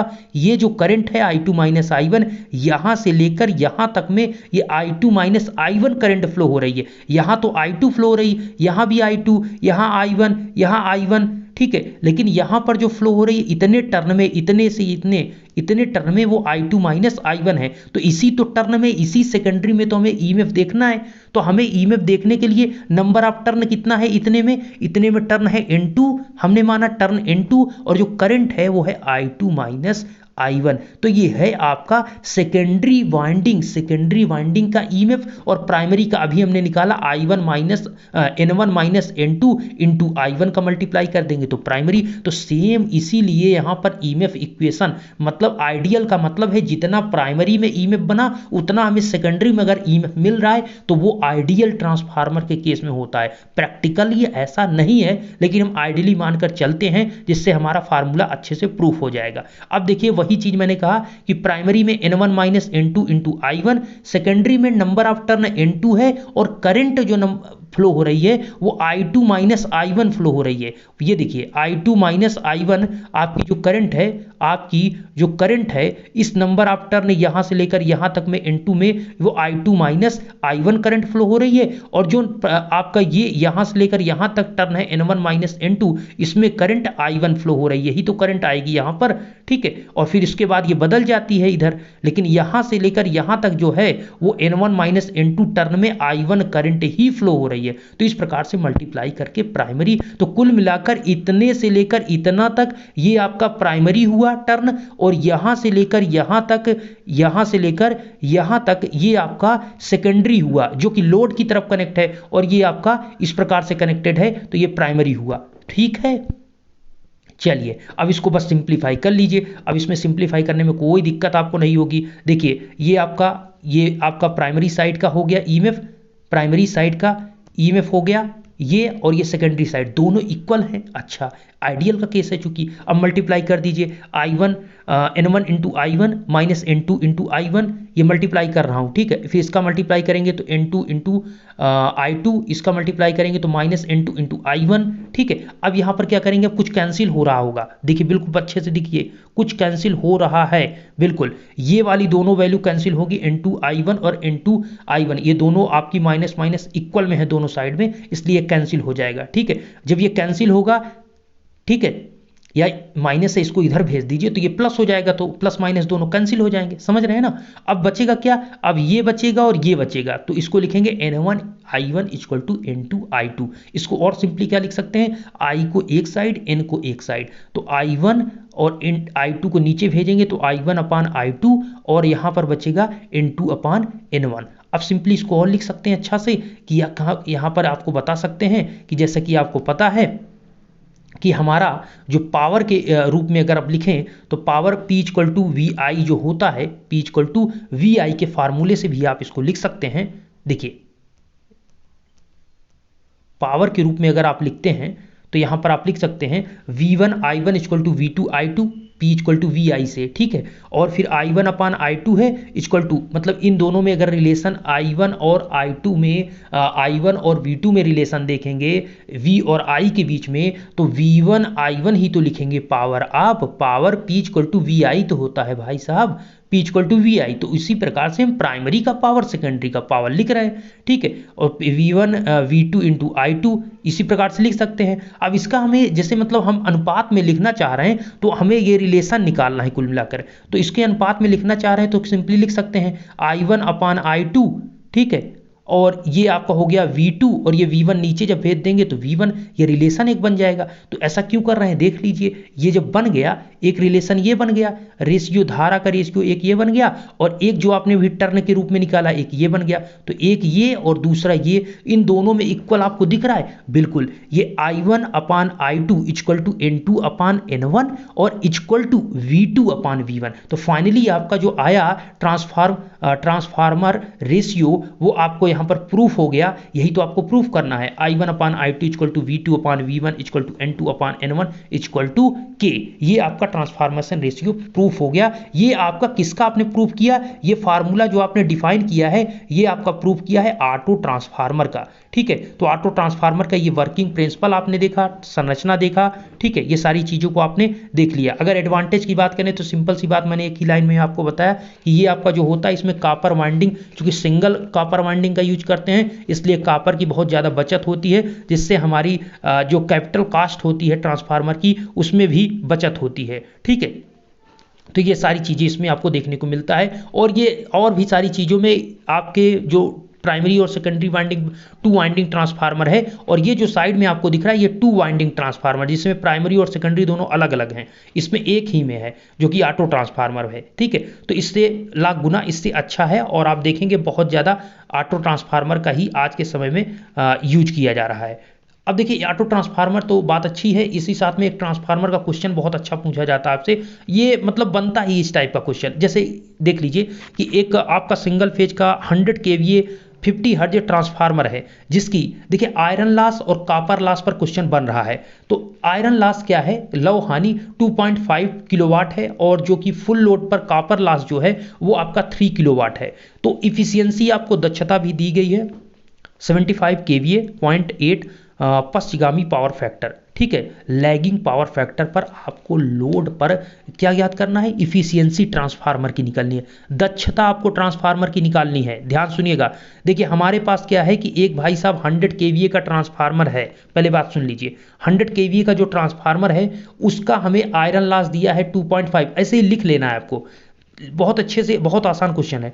Iron loss 2.5 kilowatt, copper loss 3 kilowatt लिख लिया आपने। पावर फैक्टर आपको दिया है, पावर फैक्टर का मतलब 0.8, लैगिंग पावर फैक्टर का मतलब ये कास फाई की वैल्यू दी है, कास फाई की वैल्यू 0.8 है, 0.8, तो कास फाई लिख लिया। और आयरन लॉस अभी हमने आपको बताया ही, ठीक है। और यहाँ पर लिया हुआ है क्या, 75 केवीए, इसकी दक्षता 75 केवीए 0.8 लोड पर ज्ञात कीजिए। तो ये लौ लिखा है, ये लोड है, तो 75 केवीए लोड पर आपको ज्ञात करना है। मैं आपको बताता हूँ। तो देखिए एक दक्षता का फार्मूला होता है, दक्षता efficiency KVA cos phi upon में KVA cos phi plus iron loss copper loss, कुछ भी इसमें नहीं है, इफिशियंसी निकालना है तो केवीए कास फाई ये फार्मूला हुआ, अपान में फिर से इसी को लिख दीजिए केवीए कास फाई, अर्थात जो लोड है KVA cos phi plus iron loss क्या है, ठीक है, आयरन लॉस क्या है, और कॉपर, आई से मैंने आयरन लिख दिया है, सी से कॉपर, आयरन लॉस कितना है, कॉपर लॉस कितना है, और इफिशियंसी परसेंटेज में, इसलिए 100 से मल्टीप्लाई। तो सिंपल सा है, केवीए, केवीए का मतलब जो दिया है आपको लोड, तो 75 आपने लिख दिया। चूंकि आप यहां पर लिख रहे हैं, आप देखेंगे 75 को लिखने के बाद फिर आपने कास फाई लिख दिया 0.8, ठीक।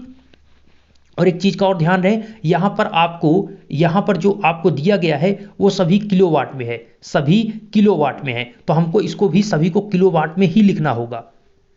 ये केवीए में लाने के लिए, ठीक है, इसलिए इसमें 1000 से दोनों में मल्टीप्लाई ऊपर नीचे किया गया है, इसमें दोनों में केवीए वाले में, ठीक है। तो केवीए कास फाई मतलब पावर फैक्टर 0.8, और आयरन लॉस कितना है, आयरन लॉस आप यहाँ पर देख लीजिए, आयरन लॉस आपका 2.5 किलोवाट है, और कॉपर लॉस आपका कितना है, कॉपर लॉस 3 किलोवाट है, ठीक है।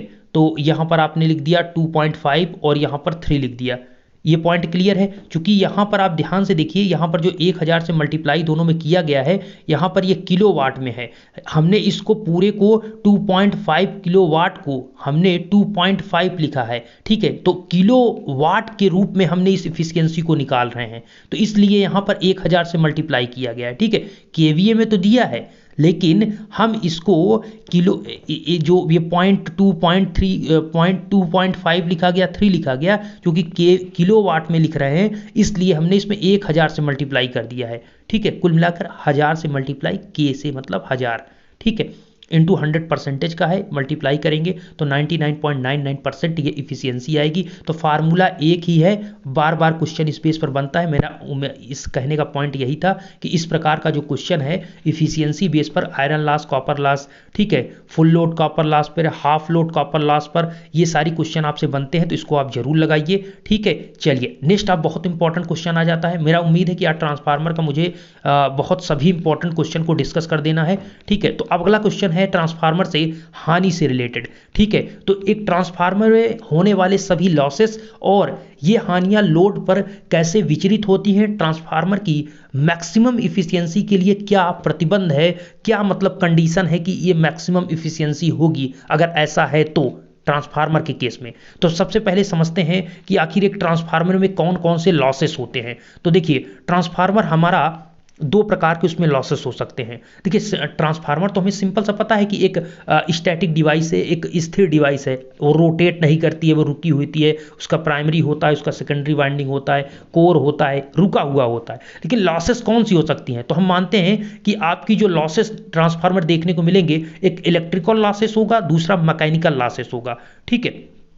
वैद्युत हानि और यांत्रिक हानि। तो चूंकि यहां पर आपको equal to zero since no moving part, तो मैकेनिकल हानि नहीं होगी। हमने बताया कि ये स्टैटिक डिवाइस है, कोई इंडक्शन मोटर नहीं है कि आपकी ये रोटेट करेगी। इंडक्शन मोटर में आपने देखा उसमें रोटेशन होता है, इसलिए इसमें मैकेनिकल लॉसेस है, लेकिन इसमें कोई रोटेशन नहीं, इसमें ओनली इलेक्ट्रिकल लॉसेस होने वाला है, तो मैकेनिकल लॉसेस इसमें जीरो होता है। तो पहली बात क्लियर। अब इलेक्ट्रिकल लॉसेस में दो लॉसेस होते हैं, मेजरली दो लॉसेस आपको देखने को यहां पर मिलेंगे। तो सबसे पहला यहां पर मैं डिस्कस करूंगा, तो इलेक्ट्रिकल में एक है आपका कोर लॉस और दूसरा है वाइंडिंग लॉस। कोर लॉस का मतलब जो आपका आयरन कोर है उसमें जो लॉसेस होगा वो आएगा कोर लॉस के अंतर्गत। और फिर इस कोर में ही जो आपने वाइंडिंग की है कॉपर की, इस कॉपर की वाइंडिंग में जो लॉसेस होगा वो वाइंडिंग लॉसेस होगा। क्या होगा? Winding loss. इसी कोर लॉस को देखिए आयरन लॉस कहते हैं, क्योंकि जो कोर हमारा बना है वो आयरन का बना है ना। लैमिनेटेड आयरन कोर जो है हमारा, पटलित आयरन पत्तियां से मिलकर जो बना है वही तो है आपका लैमिनेटेड आयरन कोर। तो कोर लॉस मतलब जो आयरन में होगा, इसलिए इसे हम आयरन लॉसेस भी कहते हैं। वाइंडिंग, चूंकि ये वाइंडिंग जो है जो कि कॉपर की बनी है, इसलिए इसे हम कॉपर लॉस भी कहते हैं। ठीक है। और नेक्स्ट आपका क्या है दोस्त? आयरन लॉस के बाद, चूंकि ये जो आयरन लॉस है ये मैग्नेटाइजिंग लॉसेस इसको कहते हैं। ठीक है, समझिएगा, ये मैग्नेटाइजिंग लॉसेस होता है, इसको हम आगे आपको बताएंगे, अभी क्लियर बहुत नहीं आपको समझ में आएगा। ये मैग्नेटाइजिंग मतलब ये मैग्नेटिक फील्ड जो इसमें बनेगा इस आयरन में, इस आयरन के अंतर्गत, ठीक है, उसके अंतर्गत आता है। और आपको अच्छा लगेगा यहाँ पर, अभी जब आप यहाँ पर देखेंगे, क्योंकि आयरन मैग्नेटिक का मतलब है ये जो आयरन है, इसी आयरन में ही मैग्नेटाइजिंग लॉसेस के अंतर्गत ये आपको हिस्टेरिसिस लॉस और ईडी करंट लॉस देखने को मिलता है। तो कहने का मतलब कोर लॉस, या जिसे आयरन लॉस कहते हैं, जिसे मैग्नेटाइजिंग लॉस कहते हैं, या जिसे आप कांस्टेंट लॉस कहते हैं, मतलब एक फिक्स लॉस होगा। ये लॉस दो प्रकार के होते हैं, एक होता है हिस्टेरिसिस लॉसेस, एक होता है ईडी करंट। तो पहला हिस्टेरिसिस, दूसरा ईडी करंट लॉस। ये फार्मूला बहुत इंपॉर्टेंट है जो आपको स्क्रीन पर दिख रहा है, ये अगर आपको याद रहा तो बहुत अच्छा लगेगा। अगर आपने ये लिखा तो पेपर्स में मजा आ जाएगा उनको देखकर कि स्टूडेंट ने पढ़ा है। ठीक है। वाइंडिंग लॉसेस में क्या है? वाइंडिंग लॉस मैंने बताया, एक वाइंडिंग कॉपर की वाइंडिंग जो है उस पर है, क्योंकि इसलिए हम कॉपर की वाइंडिंग में कह रहे हैं। तो ये आपका कॉपर लॉस है। कॉपर लॉस का एक फार्मूला होता है जिसे हम कहते हैं आई स्क्वायर लॉसेस। तो इस आई स्क्वायर मतलब कितनी, उस वाइंडिंग में कितनी करंट फ्लो हो रही है, और उस वाइंडिंग में जो कॉपर का आपने जिस भी वाइंडिंग का यूज आपने किया है तार का, उस वायर का रजिस्टेंस कितना है। तो आई स्क्वायर आर के माध्यम से जो भी आपकी वैल्यू आएगी, जो भी लॉसेस एक प्रकार का पावर है, इसका भी यूनिट यहां पर क्या होगा? पावर का यहाँ पर यूनिट जो होगा, वाट जो होगा, वो पावर का होगा। लॉसेस भी एक पावर लॉस ही तो होता है ना। तो आई स्क्वायर लॉसेस होगा, ये वेरिएबल लॉसेस होता है। तो ये भी क्वेश्चन बहुत मतलब कि कंपटीशन में पूछे जाते हैं। कोर लॉसेस एक कांस्टेंट लॉस होता है, वाइंडिंग या फिर कॉपर लॉस जिसे आप कहते हैं वो वेरिएबल लॉस होता है। अब वेरिएबल लॉस मतलब जो मतलब बदलेगा कैसे? करंट और रेजिस्टेंस के बेस पर बदलेगा। करंट अगर बढ़ रही है तो सिंपल सी बात है, आई स्क्वायर आर के फार्मूले से आपका लॉसेस बढ़ जाएगा। करंट कम हो रही है तो आपका लॉसेस घट जाएगा। ठीक है। तो इस प्रकार से रेजिस्टेंस पर भी डिपेंड करेगा, बहुत ज्यादा रेजिस्टेंस हो गया तो सिंपल सी बात है कॉपर लॉसेस बढ़ जाएगा। तो वही चीज है कि वेरिएबल लॉसेस भी दो प्रकार के होते हैं, एक प्राइमरी लॉसेस, एक सेकेंडरी लॉसेस। प्राइमरी का मतलब है कि प्राइमरी वाइंडिंग की साइड में जो प्राइमरी वाइंडिंग जो आपने प्राइमरी साइड में की है उसमें जो कॉपर लॉस होगा वो प्राइमरी लॉसेस हो गया, और जो सेकेंडरी साइड में जो वाइंडिंग आपने की है वो सेकेंडरी वाइंडिंग लॉसेस हो गया। ठीक है। तो कुछ अलग नहीं है, मेन फार्मूला यही है आई स्क्वायर आर लॉस।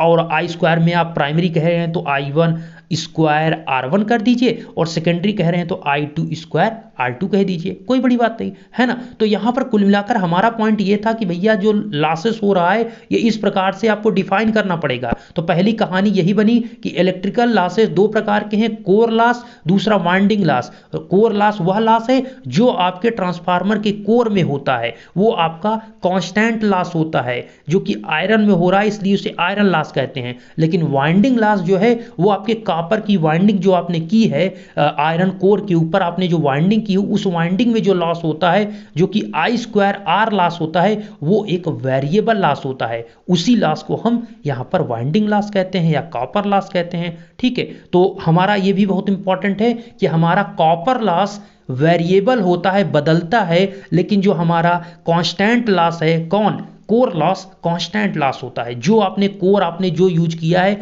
उसी कोर पर वो डिपेंड करेगा। और कोर लॉस हमने बता दिया, एक हिस्टेरिसिस होता है, दूसरा ईडी होता है। अब हम एक एक को लेकर चलते हैं, ठीक है। तो जैसे कि आप यहां पर स्क्रीन पर देख रहे हैं, स्क्रीन अच्छे से देखिए, आयरन लॉस किसे कहते हैं? तो ट्रांसफार्मर के क्रोड को लोहे की पटलित पत्तियों से बनाया जाता है। वही चीज इसमें बहुत हिंदी मिक्स है।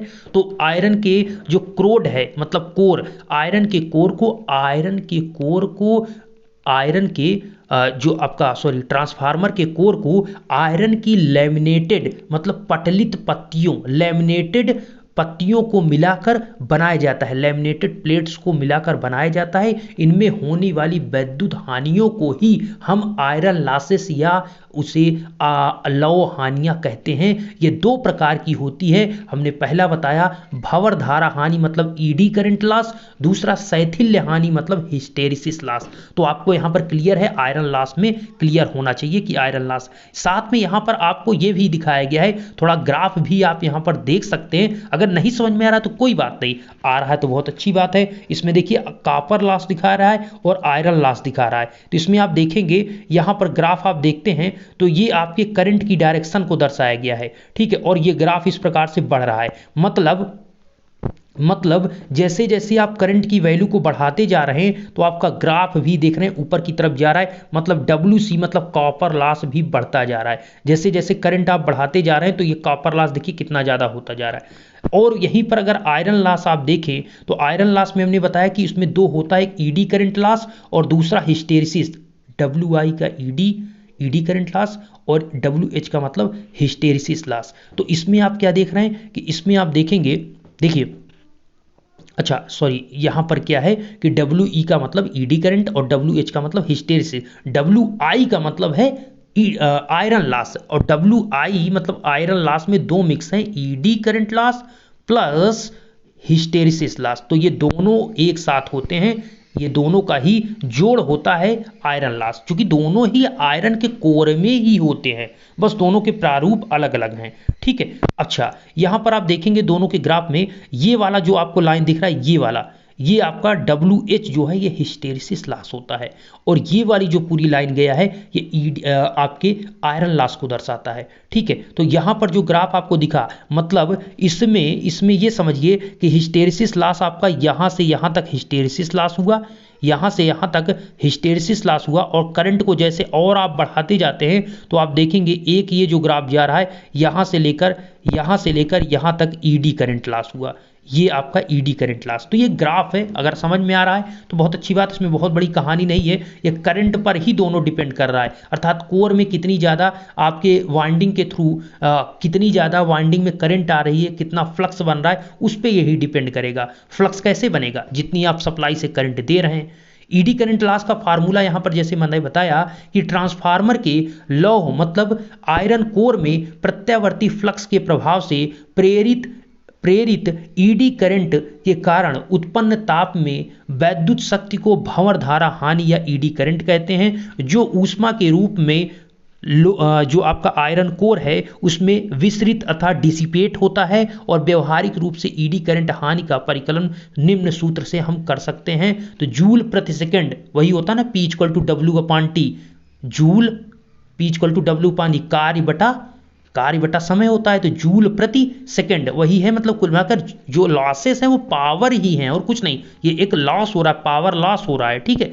तो यहां पर हमारा क्या है कि ईडी करंट लॉस कैसे होता है, तो जो आपका आयरन कोर है उसमें प्रत्यावर्ती जो आप करंट आप सप्लाई जोते हैं, AC सप्लाई पर वर्क करता है हमारा ट्रांसफार्मर। तो AC सप्लाई देने से जो आपका प्रत्यावर्ती, भाई AC दे रहे हैं, प्रत्यावर्ती सप्लाई अल्टरनेटिंग करंट दे रहे हैं, तो उसका जो फ्लक्स बनेगा वो भी प्रत्यावर्ती होगा, अल्टरनेटिव फ्लक्स होगा। तो जो आपका प्रत्यावर्ती फ्लक्स है उसके प्रभाव से होता क्या है कि जो कोर है उसमें भंवर धारा उत्पन्न होती है, मतलब ईडी करंट उत्पन्न होती है। ये ईडी करंट का मतलब यहां पर ये समझिए कि उत्पन्न ताप में उत्पन्न मतलब जो हीट बनती है, तो हीट में विद्युत शक्ति को ईडी करंट हानि कहते हैं। तो जब आपका फ्लक्स है वो आपके कोर में जब प्रभाव डालता है, अपना प्रभाव उस कोर में डालता है, तो उसमें हीट बनती है, और इसी हीट के कारण आपका जो हीट है वो ईडी करंट लॉस बन रहा है। तो यही जो आपका ईडी करंट लॉस है, कुल मिलाकर जो ईडी करंट लॉस है, यही आपका वहां पर टेम्परेचर को इंक्रीज कर रहा है, और वही टेम्परेचर इंक्रीज होना ही लॉसेस है ना।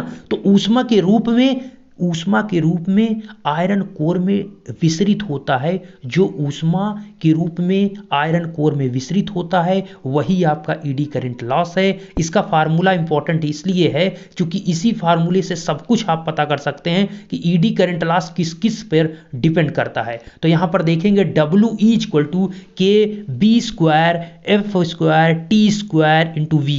अब देखिए क्या क्या है इसमें, तो K एक कांस्टेंट है, ईडी करंट मतलब ये फार्मूला जब आप डिफाइन करेंगे तो उसमें लास्ट में आपको चूंकि डायरेक्टली प्रोपोर्शनल का चिन्ह होगा तो उसको हटाएंगे तो कांस्टेंट आप लगाना पड़ेगा। तो ये आपका कह सकते हैं कि ईडी करंट लॉस का एक कांस्टेंट लगा है। बी क्या है इसको समझ लेते हैं। बीएम का मतलब मैक्सिमम फ्लक्स डेंसिटी है, ठीक है, मैक्सिमम फ्लक्स डेंसिटी है, जो फ्लक्स है उसका कितना फ्लक्स डेंसिटी है वो है। एफ है आपकी सप्लाई की फ्रीक्वेंसी, टी है उसका, टी क्या है, टी जो आपने पतली पतली पत्तियों को वहां पर यूज किया है उसकी क्या है, पतली पतली पत्तियों की वहां पर क्या कहेंगे मोटाई है, पतली पतली जो पत्तियां आपने लैमिनेटेड कोर का वहां पर यूज किया है उन लैमिनेटेड कोर की मोटाई है टी।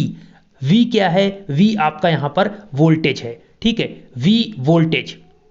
नेक्स्ट फार्मूला देखेंगे आपका हिस्टेरिसिस लॉस। तो ट्रांसफार्मर के आयरन कोर का प्रत्यावर्ती फ्लक्स के प्रभाव से बारंबार चुंबकित, विचुंबकित और विपरीत चुंबकित होने से उत्पन्न ताप में व्यय वैद्युत शक्ति को लॉसेस कहते हैं, जो ट्रांसफार्मर के कोर से ऊष्मा के रूप में डिसिपेट होता है। देखिए दोनों का ईडी करंट लॉस और हिस्टेरिसिस लॉस में बहुत ज़्यादा अंतर नहीं है, दोनों में हीट ही बनता है और उसी हीट के कारण जो लॉस होता है उसी को हम आयरन लॉस कहते हैं। तो आयरन लॉस में ईडी करंट लॉस, सॉरी आपका हाँ ईडी करंट लॉस और हिस्टेरिसिस लॉस, उसमें भी दोनों में टेम्परेचर के कारण होता है, लेकिन इसमें आप बिल्कुल सिंपल लाइन देख सकते हैं कि आयरन कोर में प्रत्यावर्ती फ्लक्स के प्रभाव से बारंबार मतलब बार बार चुंबकित, विचुंबकित और विपरीत चुंबकित होने से, मतलब जो उसमें यहां पर कह सकते हैं डोमेन उसको कहते हैं, तो जो कण हैं उसके अंदर, ठीक है, उसके अंदर जो कण हैं जो डोमेन हैं वो बार बार क्या होते हैं कि पहले चुंबकित होंगे, फिर विचुंबकित होंगे,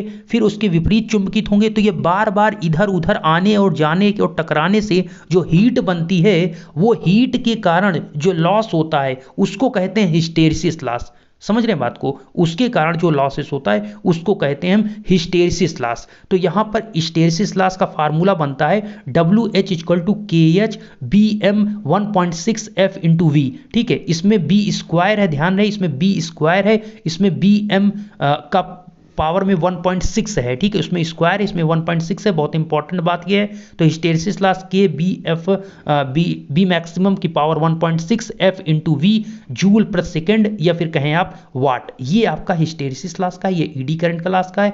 ये सबसे इंपॉर्टेंट इसमें ये होता है कि जो हिस्टेरिसिस लॉस है वो डायरेक्टली ईडी करंट लॉस वो डायरेक्टली प्रोपोर्शनल होता है आपके फ्रीक्वेंसी के स्क्वायर के, और ईडी करंट हिस्टेरिसिस लॉस जो होता है वो आपका फ्रीक्वेंसी के समानुपाती होता है, स्क्वायर नहीं होता। तो ये दोनों इंपॉर्टेंट है, इसमें अगर आप ऐसे लिख देंगे तो और अच्छा लगेगा कि ईडी करंट लॉस, चूंकि इसी फार्मूले में ही आपको दिया गया है, कहीं अलग से मैं नहीं बता रहा हूं, इसी फार्मूले में आपको दिया गया है, देख सकते हैं इसमें स्क्वायर है, इसमें केवल फ्रीक्वेंसी सिंपल है, ठीक है। कॉपर लॉस देख लेते हैं। तो कॉपर लॉस क्या है कि ट्रांसफार्मर की प्राइमरी और सेकेंडरी वाइंडिंग जो दोनों कुंडली हैं वो कॉपर ताम्र तार की कुंडलियों से बनी होती है, मतलब कॉपर वायर की बनी होती हैं। तो ये प्राइमरी सेकेंडरी वाइंडिंग कॉपर की बनी होती हैं, इसलिए होने वाली जो वैद्युत हानि है उसे हम कॉपर लॉस कहते हैं। क्योंकि इसी कॉपर की वाइंडिंग में लॉस होता है इसलिए कॉपर लॉस कहते हैं। इन प्रत्यावर्ती इन धारावाही कॉपर की कुंडलियों में से जूल के नियमानुसार, जैसा कि आपको पता है कि जब किसी करंट कैरिंग कंडक्टर से I एम्पियर की करंट फ्लो होगी तो उसके चारों तरफ मैग्नेटिक फील्ड बनता है। दूसरा आप ये जूल के नियमानुसार ये कहेंगे कि जब किसी प्रत्यावर्ती कंडक्टर या किसी प्रत्यावर्ती कंडक्टर से या कुंडली से I एम्पियर, जब किसी प्रत्यावर्ती धारावाही चालक से I एम्पियर की करंट फ्लो होगी तो उसमें हीट प्रोड्यूस होगा, और जो हीट होगा वो जूल के नियमानुसार, भाई साहब जूल के नियमानुसार I² R, हीट जो है I² R ये बनता है। और आयरन लॉस, जो कॉपर लॉस है वही एक फार्मूला आपका हमने बताया भी, copper loss I square R. तो ये आई स्क्वायर आर लॉस कहाँ से आया, ये जूल के नियमानुसार आया, क्योंकि जब किसी कॉपर की वाइंडिंग में आई एम्पियर की करंट फ्लो होगी तो जूल के नियमानुसार उसमें हीट बनेगा, हीट प्रोड्यूस करेगा, और हीट कितना होगा, ये होगा इसी फार्मूले से आई स्क्वायर आर से। आई मतलब उसमें उस जो कंडक्टर है उसमें कितनी करंट फ्लो हो रही है, 1 एम्पियर, 2 एम्पियर, 3 एम्पियर, कितनी करंट फ्लो हो रही है ये बताइए, और उस कॉपर का जो आपने कंडक्टर लिया है आपने कॉपर का, उसका रेजिस्टेंस कितना है। तो उनका दोनों को जब मल्टीप्लाई करेंगे स्क्वायर करके, आई स्क्वायर इंटू आर करेंगे,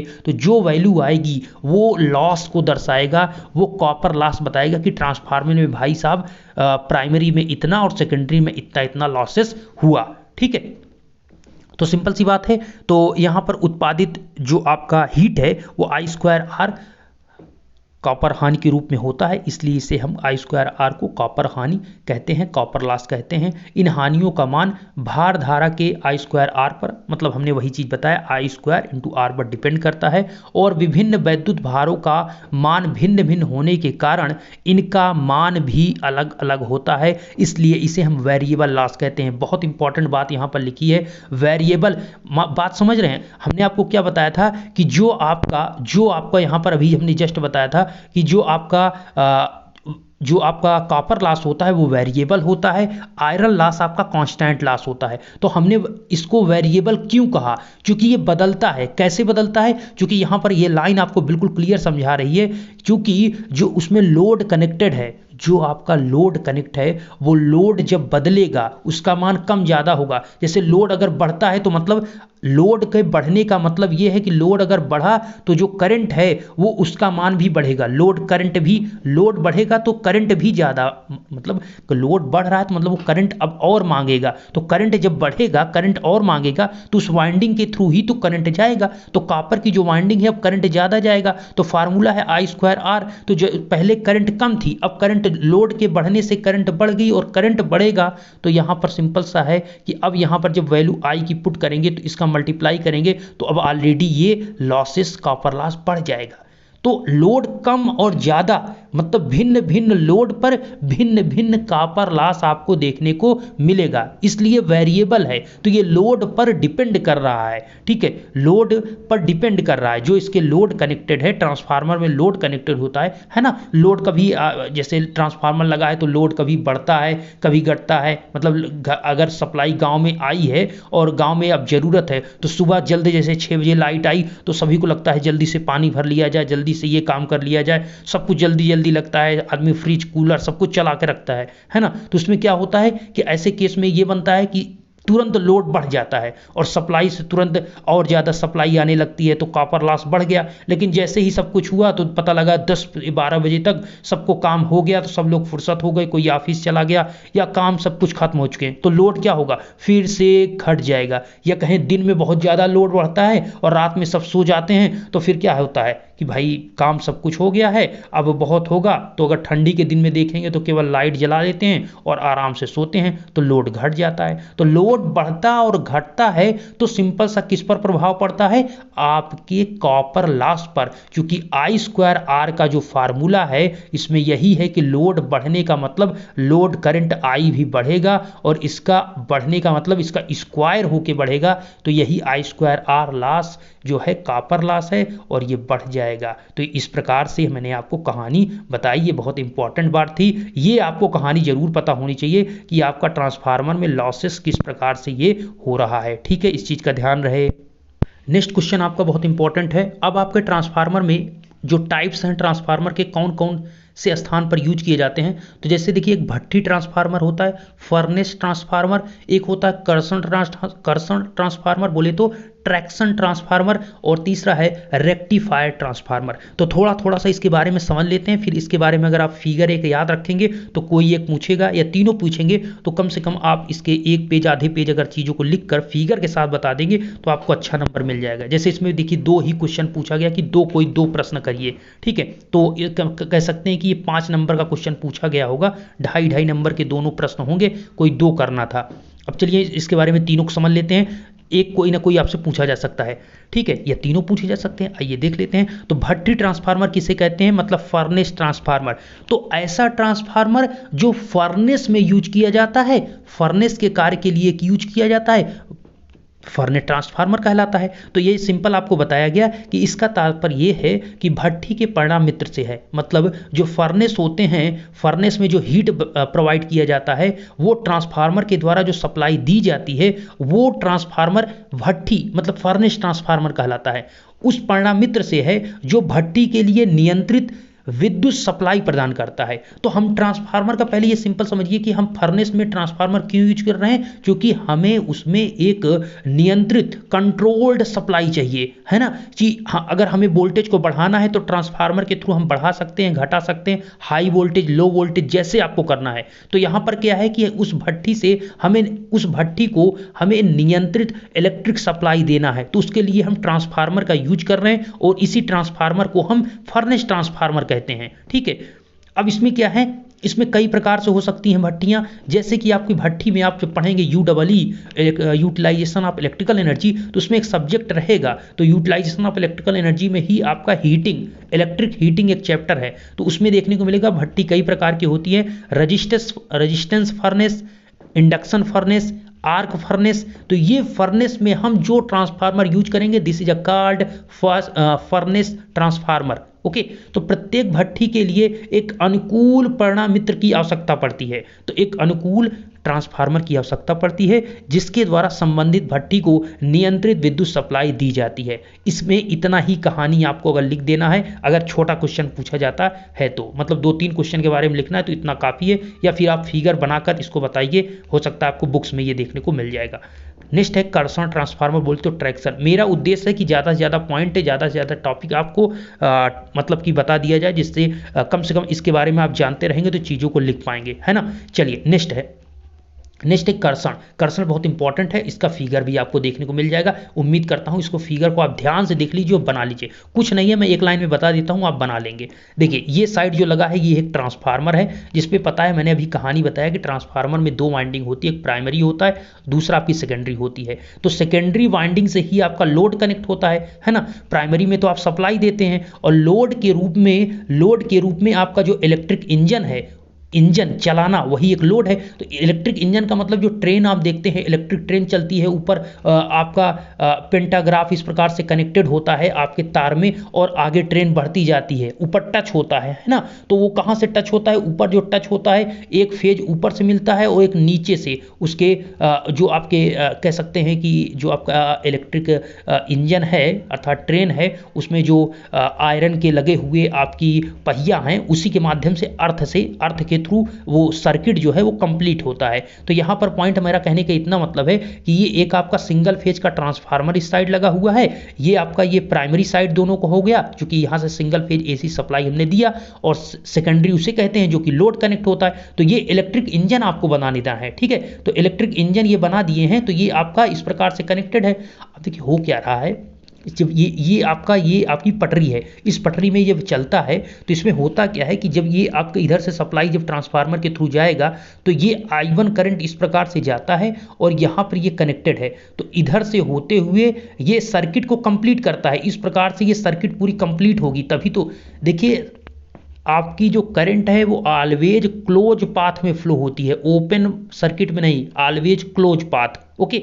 तो सिंपल से यहाँ से क्या होगा, I1 करंट यहाँ से फ्लो होगी, और ये है इलेक्ट्रिक इंजन आपकी ट्रेन। अब यहाँ होगा क्या कि यहाँ पर ये I2 करंट वापस होगी, I2 करंट वापस होगी, और ये जो I1 आई थी ये 3 भाग में बटी है। कैसे बटी है समझिए, देखिए अर्थ का भी यहाँ पर बहुत महत्वपूर्ण है। ये अंदर इसके अर्थ के अंदर केबल सीट है, जिसे केबल, और उस केबल सीट के अंतर्गत केबल कंडक्टर होता है, ये केबल कंडक्टर है। देखिए अर्थ का मतलब आप समझते हैं ना, आप देखते हैं घर में सप्लाई लगाया जाता है तो एक फेज की सप्लाई आती है, एक को आप कोई चीज़ लोहे की मतलब रॉड को अंदर ज़मीन के अंदर करके उसमें एक वायर को लपेट देते हैं और दूसरा आप लगा देते हैं, तो कहते हैं भैया एक फेज आ रहा है और एक हमने अर्थ ले लिया ज़मीन से, चलिए बल्ब जल गया, है ना। तो अर्थ मिलता है हमें, तो ये चीज़ आप समझिए। उसी प्रकार से यहाँ पर भी अर्थ के माध्यम से ही चल रहा है। तो यहाँ पर क्या है, ये I1 करंट आया और ये एक I2 करंट वापस हो रहा है ट्रांसफार्मर ट्रांसफार्मर को, लेकिन ये आपका I3 और I4 ये अर्थ में जा रही हैं, जिसे हम इन करंट को जो हम कहते हैं वो क्या कहते हैं, इन करंट को यहाँ पर मेंशन किया गया है। ठीक है, थोड़ा इसका आपको अजीब नाम लगेगा, यहाँ पर इस करंट का जो नेम है वो यहाँ पर मेंशन किया गया है। एक मिनट में देख कर देता हूँ। ठीक है, ये लीकेज करंट है, वही कुल मिलाकर विद्युत क्षरण करंट लीकेज करंट है। तो ये लीक जो कर रहा है I3 और I4। अब यहाँ पर हो क्या रहा है, ये है अर्थ, ट्रांसफार्मर में अर्थिंग बनाया गया है। ये I3 और I4 इस प्रकार से जो आ रही है, I4 ऐसे आया और इस केबल सीट के माध्यम से इनको भी अर्थ है, तो इसमें से कुल मिलाकर ये जो I3 और I4 है, इसके माध्यम से दोनों I3 I4 यहाँ पहुँचेंगे। तो I3 प्लस I4 ये यहाँ पर निकलेंगे और फिर से इसको ट्रांसफार्मर को मिलेंगे, और I2 ऑलरेडी इसको मिल रहा है। फिर ये सब मिलकर फिर से I1 बनेंगे और I1 भी इस प्रकार से चलेंगे। तो इस प्रकार से ये सर्किट पूरा कंप्लीट होता है और आपका जो इलेक्ट्रिक इंजन ट्रेन है वो आगे बढ़ता जाता है। ये आपकी ओवरहेड लाइन है जो आप देखते हैं, जो आपका ये पेंटाग्राफ कनेक्टेड है आपके ऊपर, तार के ऊपर देखते हैं आपका, है ना, ट्रेन के ऊपर लगा रहता है, टच रहता है, आपको पता होगा, इतना तो पता है यार, ट्रेन से आप यात्रा करते हैं। चलिए ठीक है, इलेक्ट्रिक ट्रैक्शन जैसा बताया गया, इलेक्ट्रिक ट्रैक्शन में ओवरहेड इलेक्ट्रिक ट्रैक्शन लाइन को स्थिर वोल्टेज पर इलेक्ट्रिक प्रत्यावर्ती सप्लाई दी जाती है, मतलब सिंगल फेज की एसी सप्लाई, इसमें कांस्टेंट एसी सप्लाई दी जा रही है। ठीक है, तो सिंगल फेज की एसी सप्लाई दी जाती है। अब होगा क्या, एक इलेक्ट्रिक लोकोमोटिव इंजन इस लाइन से इलेक्ट्रिक सप्लाई प्राप्त कर रेलवे पटरी पर गतिमान हो रहा है। तो वही चीज मैंने कहा कि जब सप्लाई इधर से आप देंगे तो ये आपका इलेक्ट्रिक इंजन चलने लगेगा। इलेक्ट्रिक इंजन चल रहा है चूंकि सर्किट पूरा बंद मतलब सर्किट कंप्लीट हो रहा है। ठीक है, चूंकि सप्लाई जा रही है और सप्लाई वापस आ भी रही, इस प्रकार से कनेक्टेड होता है। तो ये इलेक्ट्रिक इंजन चल रहा है, इसमें ये भी आपको बताया गया कि गतिमान हो रहा है। इस प्रणाली में, मतलब इस पूरे सिस्टम में ओवरहेड इलेक्ट्रिक ट्रैक्शन लाइन तथा लौह पटरी द्वारा मुख्य वैद्युत परिपथ पूर्ण होता है। बिल्कुल आप क्लियर समझिए, ये आपकी ओवरहेड लाइन है और ये आपका जो है ये आपकी पटरी है। ये देखिए, अच्छा पटरी भी तो लोहे की बनी होती है। आप सोचेंगे लोहे की क्यों बनी है, बात की बात है, मजबूत है वो तो अच्छी बात है, स्ट्रांग है, आयरन का बना हुआ, टूटेगा नहीं, लेकिन क्यों बना है ये भी इंपॉर्टेंट है, क्योंकि वहां से आपको सर्किट इसी के माध्यम से कंप्लीट होती है। अगर लोहे का आयरन का नहीं बने रहेगा, किसी ऐसे, हम मान लीजिए हमारे पास इतनी अच्छी टेक्नोलॉजी आ जाती है कि हम उसको ऐसे मटेरियल का बना देते हैं कि मतलब कि उसमें से करंट नहीं फ्लो हो सकती है, मतलब इंसुलेटर है ना, मतलब वो आपका करंट नहीं फ्लो करेगा, तो सर्किट तो कंप्लीट नहीं हो पाएगी ना, तो फिर तो ट्रेन नहीं चलेगी। इसलिए आपका जो आयरन का नीचे पटरी है, लोहे की पटरी है, उसके माध्यम से आपका सर्किट कंप्लीट, ये ओवरहेड कंडक्टर है, इसके माध्यम से सप्लाई जाती है और वापस जो आती है वो आपके लोहे की पटरी के माध्यम से वापस फिर से आपके ट्रांसफार्मर को मिलती है और फिर से इस प्रकार से, तो इस प्रकार से ट्रेन आगे बढ़ती जाती है ना। तो इसीलिए आपको यहां पर बताया गया कि आपकी जो सिस्टम है इसमें ओवरहेड इलेक्ट्रिक ट्रैक्शन लाइन और लौ मतलब आयरन जो पटरी है पटरी के पाथ द्वारा मुख्य वैद्युत सर्किट पूर्ण होता है, अर्थ द्वारा इलेक्ट्रिक लीकेज पूर्ण होता है। तो ये जो I3 और I4 हैं ये लीकेज करंट है, ये और लीकेज करता ही है। ठीक है, 100% वो पूरी करंट नहीं जाती है, तो जो लीकेज करंट है ये भी सर्किट को कंप्लीट करेगा, क्योंकि नहीं तो फिर तो सप्लाई कम होती जाएगी ना। तो ये भी जो करंट आएगी ये भी सप्लाई को ऐसे ऐसे फिर से अर्थ के माध्यम से फिर से ट्रांसफार्मर, चूंकि ये भी अर्थ किया गया है, ये भी तो अर्थ है ना, तो जो जाएगा वो इसको मिलेगा। ठीक है, अच्छा, यहां पर आपको इलेक्ट्रिक लीकेज करंट भी मिल जाता है। इस प्रकार पृथ्वी के अंदर कई समांतर क्षरण धाराएं परिपथ में बहती हैं, तो ये इनको हम क्षरण धाराएं, लीकेज करंट का मतलब इन्हें हम क्षरण धाराएं कहते हैं, जो I3 I4 हैं। ठीक है, इसमें से इसके जो कह सकते हैं जो आपका पटरी है, उस पटरी से आपका जो लीकेज कर रहा है I3 I4, उसके माध्यम से यहाँ पर क्षरण धाराएं होंगी, लेकिन फिर से ये आपको वापस से ट्रांसफार्मर को मिलेगा और इस प्रकार से सर्किट कंप्लीट होगा और आपका इलेक्ट्रिक मोटिव इंजन आगे बढ़ता जाएगा, ट्रेन चलती जाएगी और आपकी यात्रा मंगल में होगी, आप घर पहुंच जाएंगे। अच्छा, इलेक्ट्रिक ट्रैक्शन सिस्टम जो आपका है, इसमें जो ट्रांसफार्मर है उसे हम कहते हैं ट्रैक्शन ट्रांसफार्मर। ये ट्रांसफार्मर दो प्रकार के हो सकते हैं, किस दृष्टि से, फेज कला की दृष्टि से। तो एक तो आपका हो सकता है सिंगल फेज ट्रांसफार्मर, दूसरा होता है 3 फेज ट्रांसफार्मर। मतलब सिंगल फेज की जिसमें सप्लाई दी जाएगी वो ट्रांसफार्मर सिंगल फेज ट्रांसफार्मर है, जिसमें 3 फेज की सप्लाई दी जाएगी, this is called 3 phase traction transformer. उम्मीद करता हूँ आपको समझ में आएगा। ये कहानी आप बना लीजिए, उम्मीद करता हूँ समझ में आए। कुछ नहीं है भाई साहब, ऊपर से आई करंट जा रही है, I1 जा रही है, नीचे से I2 पटरी के माध्यम से वापस आ रही है। ये ट्रांसफार्मर लगा है, single phase transformer. Secondary winding में आपका लोड के रूप में इलेक्ट्रिक इंजन कनेक्टेड है। कहानी खत्म। अब आगे बढ़ते हैं। ठीक है, नेक्स्ट क्वेश्चन है कि एक रेक्टिफायर ट्रांसफार्मर का क्या काम है। रेक्टिफायर ट्रांसफार्मर क्या करता है, तो वह परिणामित्र बदले, तो वह ट्रांसफार्मर जो इलेक्ट्रिक, ध्यान दीजिए, जो इलेक्ट्रिक डिस्टकारी मतलब रेक्टिफायर को वांछित वोल्टेज की इलेक्ट्रिक सप्लाई प्रदान करता है, रेक्टिफायर ट्रांसफार्मर कहलाता है। देखिए कुछ भी चेंज नहीं है, ट्रांसफार्मर वही है। जैसे फर्नेस को जब ट्रांसफार्मर के ऐसा मतलब ट्रांसफार्मर जो फर्नेस को सप्लाई देता है तो वो आपका हो गया फर्नेस ट्रांसफार्मर।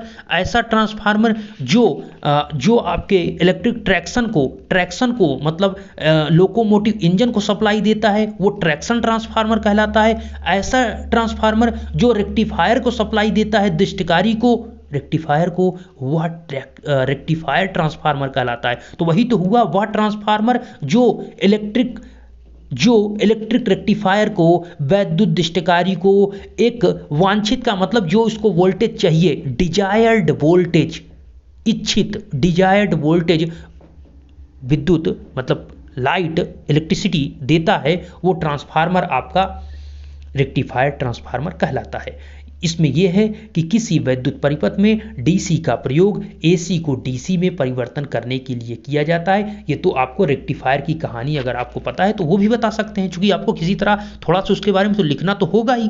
तो आपका जो डिस्टकारी है, डीसी क्या करता है, डीसी मतलब डिस्टकारी, रेक्टिफायर क्या करता है, रेक्टिफायर एसी सप्लाई को डीसी सप्लाई में कन्वर्ट करता है, और इन्वर्टर इसका उल्टा करता है, वो डीसी को एसी में करता है। आपके घर में इन्वर्टर लगा होगा तो जो बैटरी में स्टोर होती है एनर्जी वो डीसी एनर्जी स्टोर होती है, लेकिन जब आपको घर में मिलता है सप्लाई वो एसी मिलता है ना, वो आपको एसी मिलता है, तो डीसी को एसी में कन्वर्ट करता है।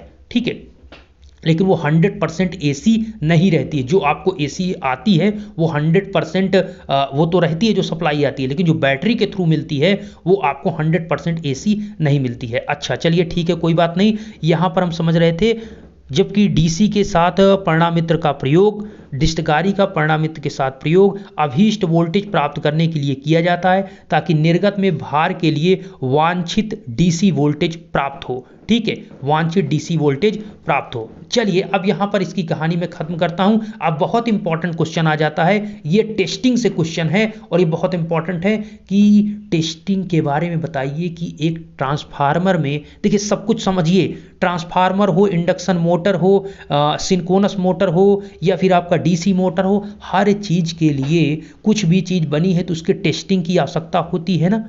टेस्ट उसको करना पड़ता है, आखिर ये कैसा चल रहा है, इसमें हम 6 महीने के बाद, 1 साल बाद कुछ उसका टेस्ट करते हैं, तो टेस्टिंग की आवश्यकता होती है जिससे वो सही चलता रहे, है ना। तो इसी प्रकार से ट्रांसफार्मर को टेस्टिंग की जरूरत है। तो एक भारतीय मानक नियम बनाया गया है। तो भारतीय मानक विनिर्देशों के अनुसार हम ट्रांसफार्मर में कौन कौन सी टेस्टिंग करते हैं, तो हम ट्रांसफार्मर में टेस्टिंग जो है, परीक्षण, वो 3 वर्गों में बांट कर रखा है। वो आपका भारतीय मानक का रूल जो है, उसके भारतीय मानक इंडियन स्टैंडर्ड आप देख सकते हैं 2026 पार्ट 1 1977 के अनुसार, अब ये भैया साहब रूल है, ठीक है, इनका रूल का नंबर दिया गया है, इसके हिसाब से हम इस नंबर के हिसाब से टेस्ट करते हैं। देखिए पूरा इलेक्ट्रिकल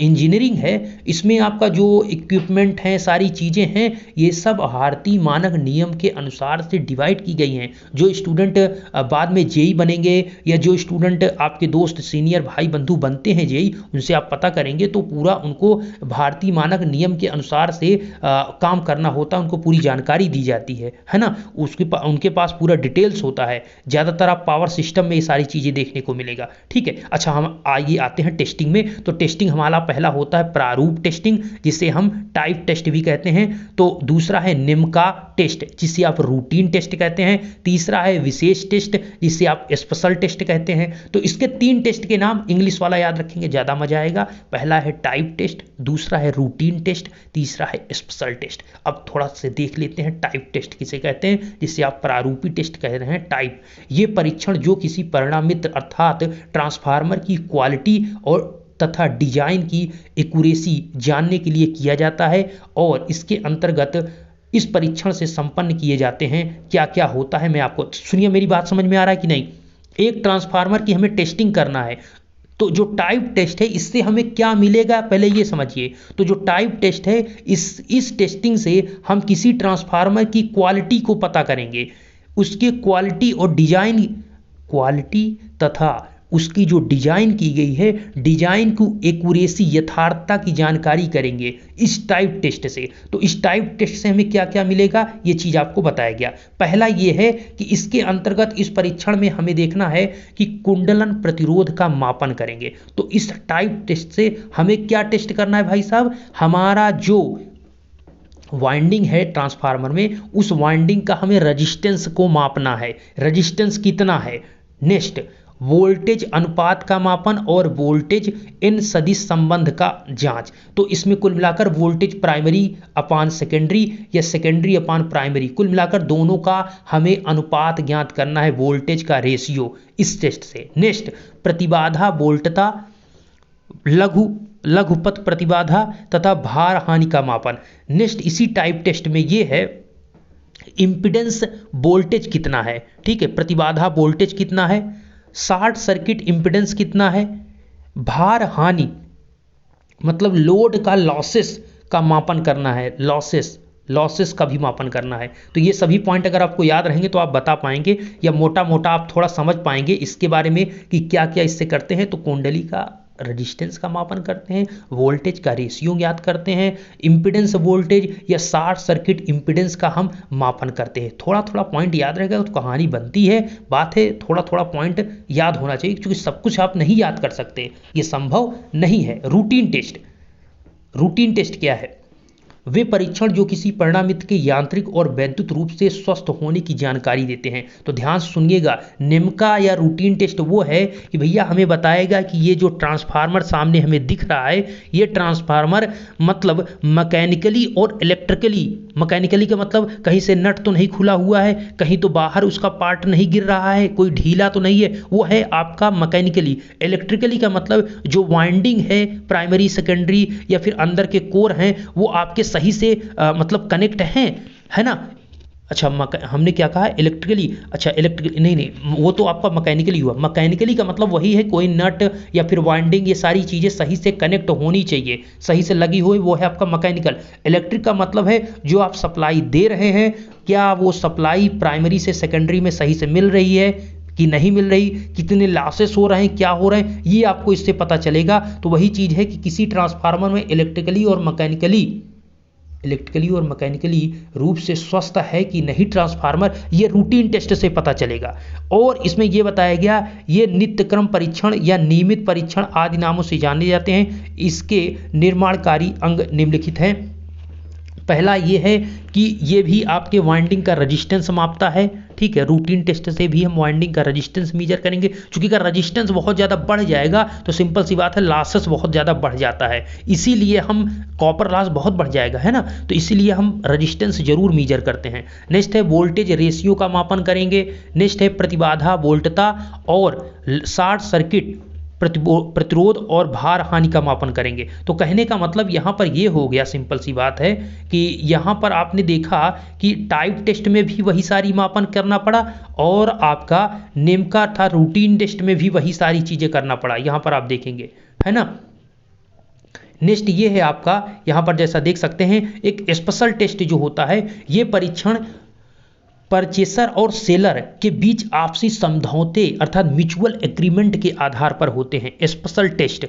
अब देखिए होता क्या है कि जैसे आप एक से मतलब कि परचेसर मतलब एक बायर हैं और एक सेलर है, तो आप खरीदने गए ट्रांसफार्मर। अब भाई साहब ट्रांसफार्मर 1 करोड़ रुपए का एक ट्रांसफार्मर है, उसे आप खरीदने पहुंच गए। अब जब आप ट्रांसफार्मर खरीदने जाएंगे तो आप कहेंगे कि हमें इसमें कुछ हमें टेस्ट करके देखना है कि हमारा ट्रांसफार्मर सही से वर्क कर रहा है या नहीं। मतलब जो नॉर्मल टेस्ट है वो तो होगा, लेकिन आप कुछ उसमें और टेस्ट कराना चाह रहे हैं जो कि परचेसर और सेलर के बीच एग्रीमेंट होगा, वो जो टेस्ट होगा वो स्पेशल टेस्ट होगा। तो इसमें आप कौन से टेस्ट करा सकते हैं, उसमें ये है कि इलेक्ट्रिक परीक्षण, सॉरी परावैद्युत परीक्षण, मतलब डाइलेक्ट्रिक टेस्ट। जो आपका ऑयल है, डाइलेक्ट्रिक ऑयल, ट्रांसफार्मर, परिणामित्र तेल, उस तेल का आपको अगर टेस्ट कराना है, जिसे आप डाइलेक्ट्रिक टेस्ट कहेंगे, वो टेस्ट आप कहेंगे आपके बीच, अर्थात आप जो खरीद रहे हैं, 1 करोड़ का ट्रांसफार्मर ले रहे हैं भाई साहब, तो टेस्ट तो कराएंगे। तो हमारे बीच और जो भाई साहब बेच रहे हैं उनके बीच,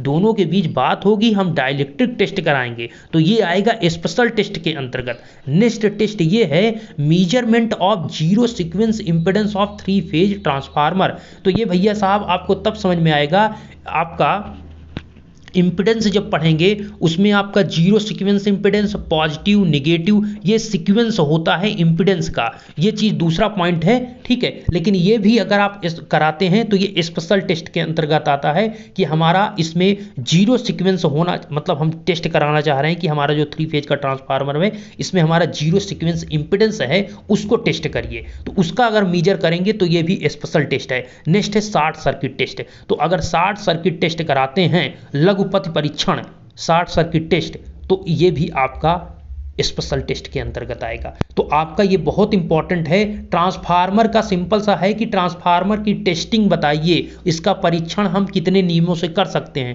तो 3 था, type test, routine test, special test, जो कि हमने बताया। अगर नहीं समझ में आया थोड़ा सा बैक करिए, कहानी समझिए और अच्छे से पेपर में लिखिए। नेक्स्ट, अब दोस्त यहाँ पर हमने ट्रांसफार्मर में क्या देखा, ट्रांसफार्मर हमने स्टार्ट कर दिया, फिर ट्रांसफार्मर में हीटिंग हुई, उसको हमने टेस्टिंग भी किया, मतलब उसमें जो लॉसेस हुए उसको हमने देखा, टेस्टिंग किया।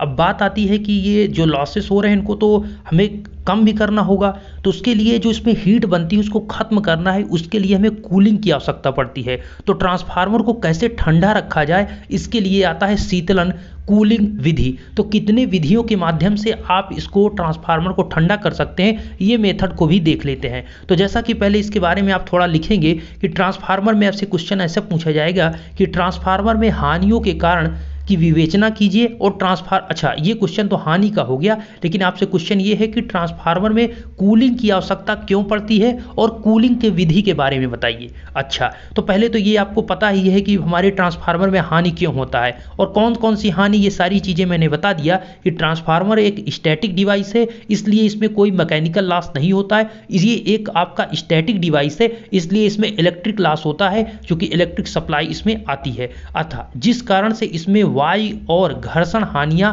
नहीं होती हैं। क्योंकि वाइंडिंग या फिर फ्रिक्शन लॉस, वाइंडिंग या फ्रिक्शन लॉस क्यों नहीं हो रहा है, क्योंकि ये रोटेट तो करता नहीं है ना, तो कोई फ्रिक्शन की बात है ही नहीं, घर्षण हानि की बात है ही नहीं। और ट्रांसफार्मर में केवल आपको ध्यान रखना 2 लॉसेस होता है, एक आयरन लॉस, दूसरा कोर लॉस।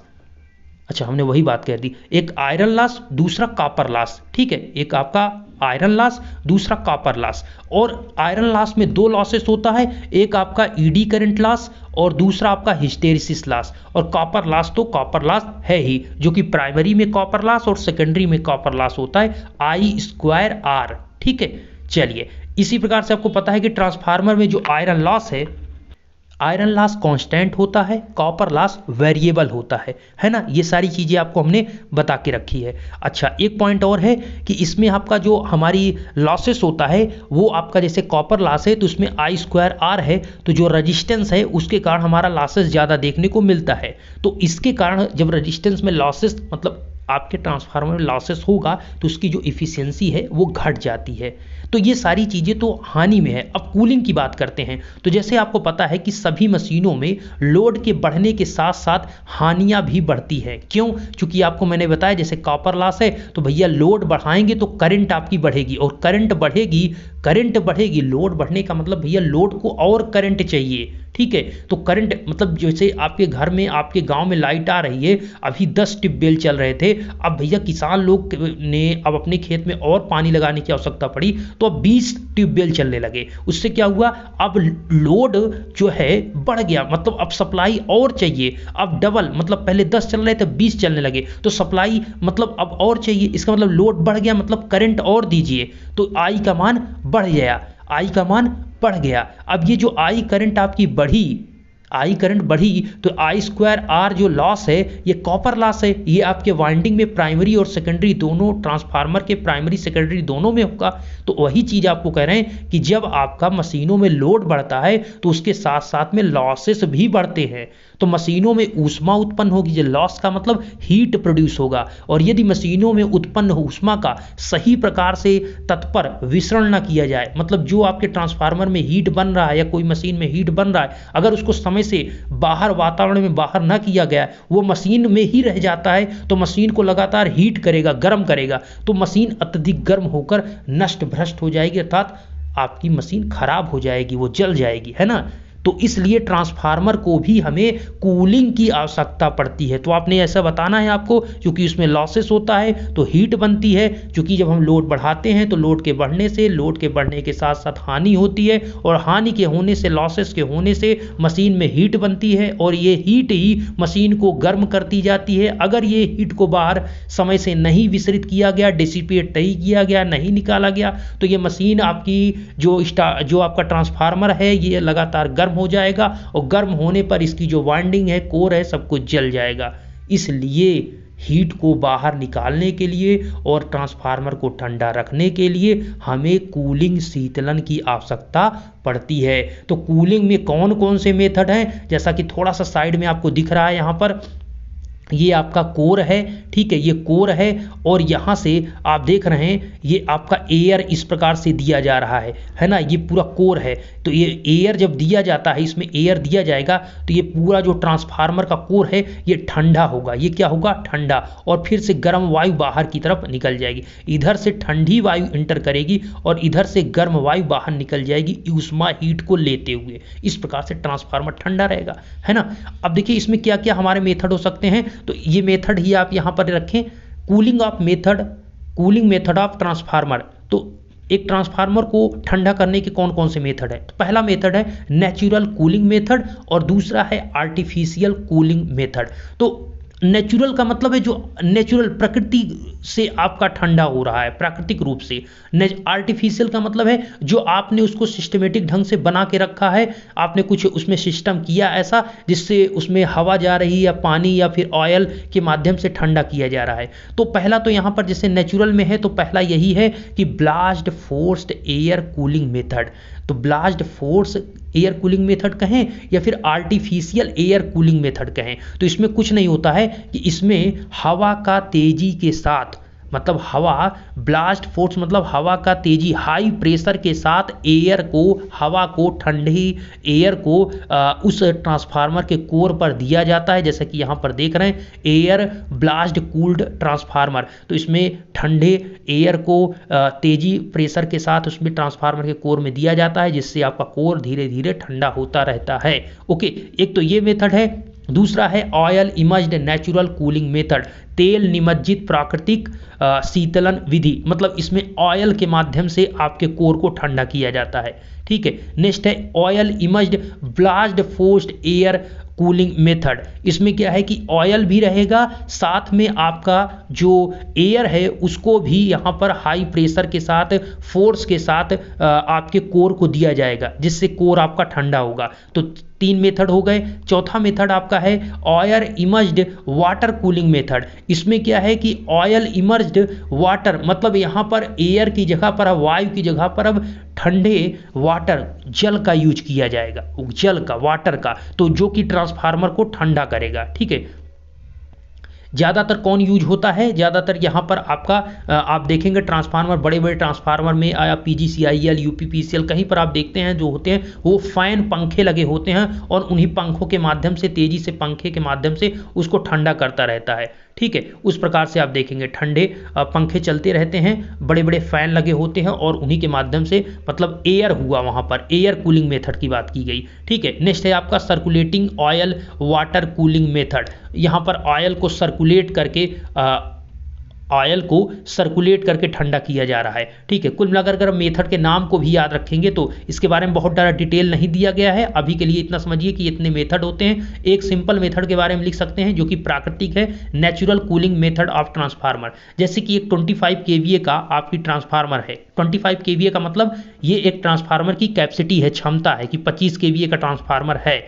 ये एक अति लघु ट्रांसफार्मर में शीतलन के लिए किसी आपके एक्स्ट्रा आर्टिफिशियल सोर्स की आवश्यकता नहीं पड़ती है। ये नेचुरली अपने से ठंडा होता रहता है, जो प्रकृति से मतलब जो वातावरण से हवा चल रही है उसी से। इसमें क्योंकि इनमें इसके अंदर न्यून ऊष्मा विसरण के लिए इसका सतह क्षेत्र, इसके आवरण का पृष्ठ क्षेत्र ही उपयुक्त होता है। तो कहने का मतलब इसमें बहुत ज़्यादा हीट नहीं बनती है, तो इसलिए बहुत ज़्यादा लॉसेस नहीं होता है। तो बहुत ज़्यादा हीट ना होने के कारण इसको ऐसे कृत्रिम कोई मतलब कि ऐसा कोई ज़रूरत नहीं है कि आप इसको पूरा सिस्टमेटिक ढंग से बनाएंगे। तो जो बाहर से हवा चल रही है इसकी जो सारी प्लेटें हैं उस पर हवा जब लगती है तो ये धीरे धीरे अपना ठंडा होता रहता है। तो इन ट्रांसफार्मर का जो प्रयोग देखेंगे तो ये आपको प्रयोगशाला में आपको देखने को मिलेगा, कार्यशाला में या फिर परीक्षणशालाओं में आदि न्यून वोल्टेज की सप्लाई के लिए होता है। मतलब लो वोल्टेज की सप्लाई के लिए हम जो प्राकृतिक कूलिंग के लिए ट्रांसफार्मर यूज कर रहे हैं, ठीक है, जिसमें हम मतलब नेचुरली ठंडा होता है, वो हम भैया प्रयोगशाला, कार्यशाला, परीक्षणशाला इन सभी में हम यूज करते हैं लो वोल्टेज का। तो इस विधि का प्रयोग, इस विधि को परिणामित्र की प्राकृतिक वायु शीतलन विधि कहते हैं। बोले तो नेचुरल कूलिंग मेथड कहते हैं ट्रांसफार्मर का। तो मैंने यहाँ पर ट्रांसफार्मर के बारे में उम्मीद किया है, सारे पॉइंट को डिस्कस किया है। मेरा यही था कि आपको ज़्यादा से ज़्यादा चीज़ें क्लियर हों और पॉइंट ज़्यादा से ज़्यादा टच कर सकूँ। मुझे लगता है जाते जाते एक क्वेश्चन और देखा जाए, चूंकि ये भी एक इंपॉर्टेंट है। ट्रांसफार्मर का पैरेलल ऑपरेशन देख लिया जाए, क्या नुकसान है ना। तो ट्रांसफार्मर का पैरेलल ऑपरेशन से क्या तात्पर्य है, ट्रांसफार्मर में संयोजित करने से पूर्व क्या क्या इसके कंडीशन अनुबद्ध हैं समांतर प्रचालन के लिए। तो देखिए एक अगर हमारा ट्रांसफार्मर, दो ट्रांसफार्मर है, दोनों को हमें पैरेलली कनेक्ट करना है, दोनों को पैरेलली कनेक्ट करना है, तो उसके लिए क्या क्या रूल हैं ऑपरेट करने के लिए। तो देखिए आवश्यक शर्तों को पूर्ण करने के पश्चात दो या दो से अधिक ट्रांसफार्मर को समांतर में कनेक्ट कर, मतलब जोड़कर प्रचालित करने की प्रक्रिया को हम समांतर प्रचालन, बोले तो पैरेलल ऑपरेशन कहते हैं। तो हमारा कहने का मतलब है कि दो या दो से अधिक ट्रांसफार्मर को पैरेलल में कनेक्ट करके चलाने की प्रक्रिया को हम पैरेलल ऑपरेशन कहते हैं। ओके, अब पैरेलल ऑपरेशन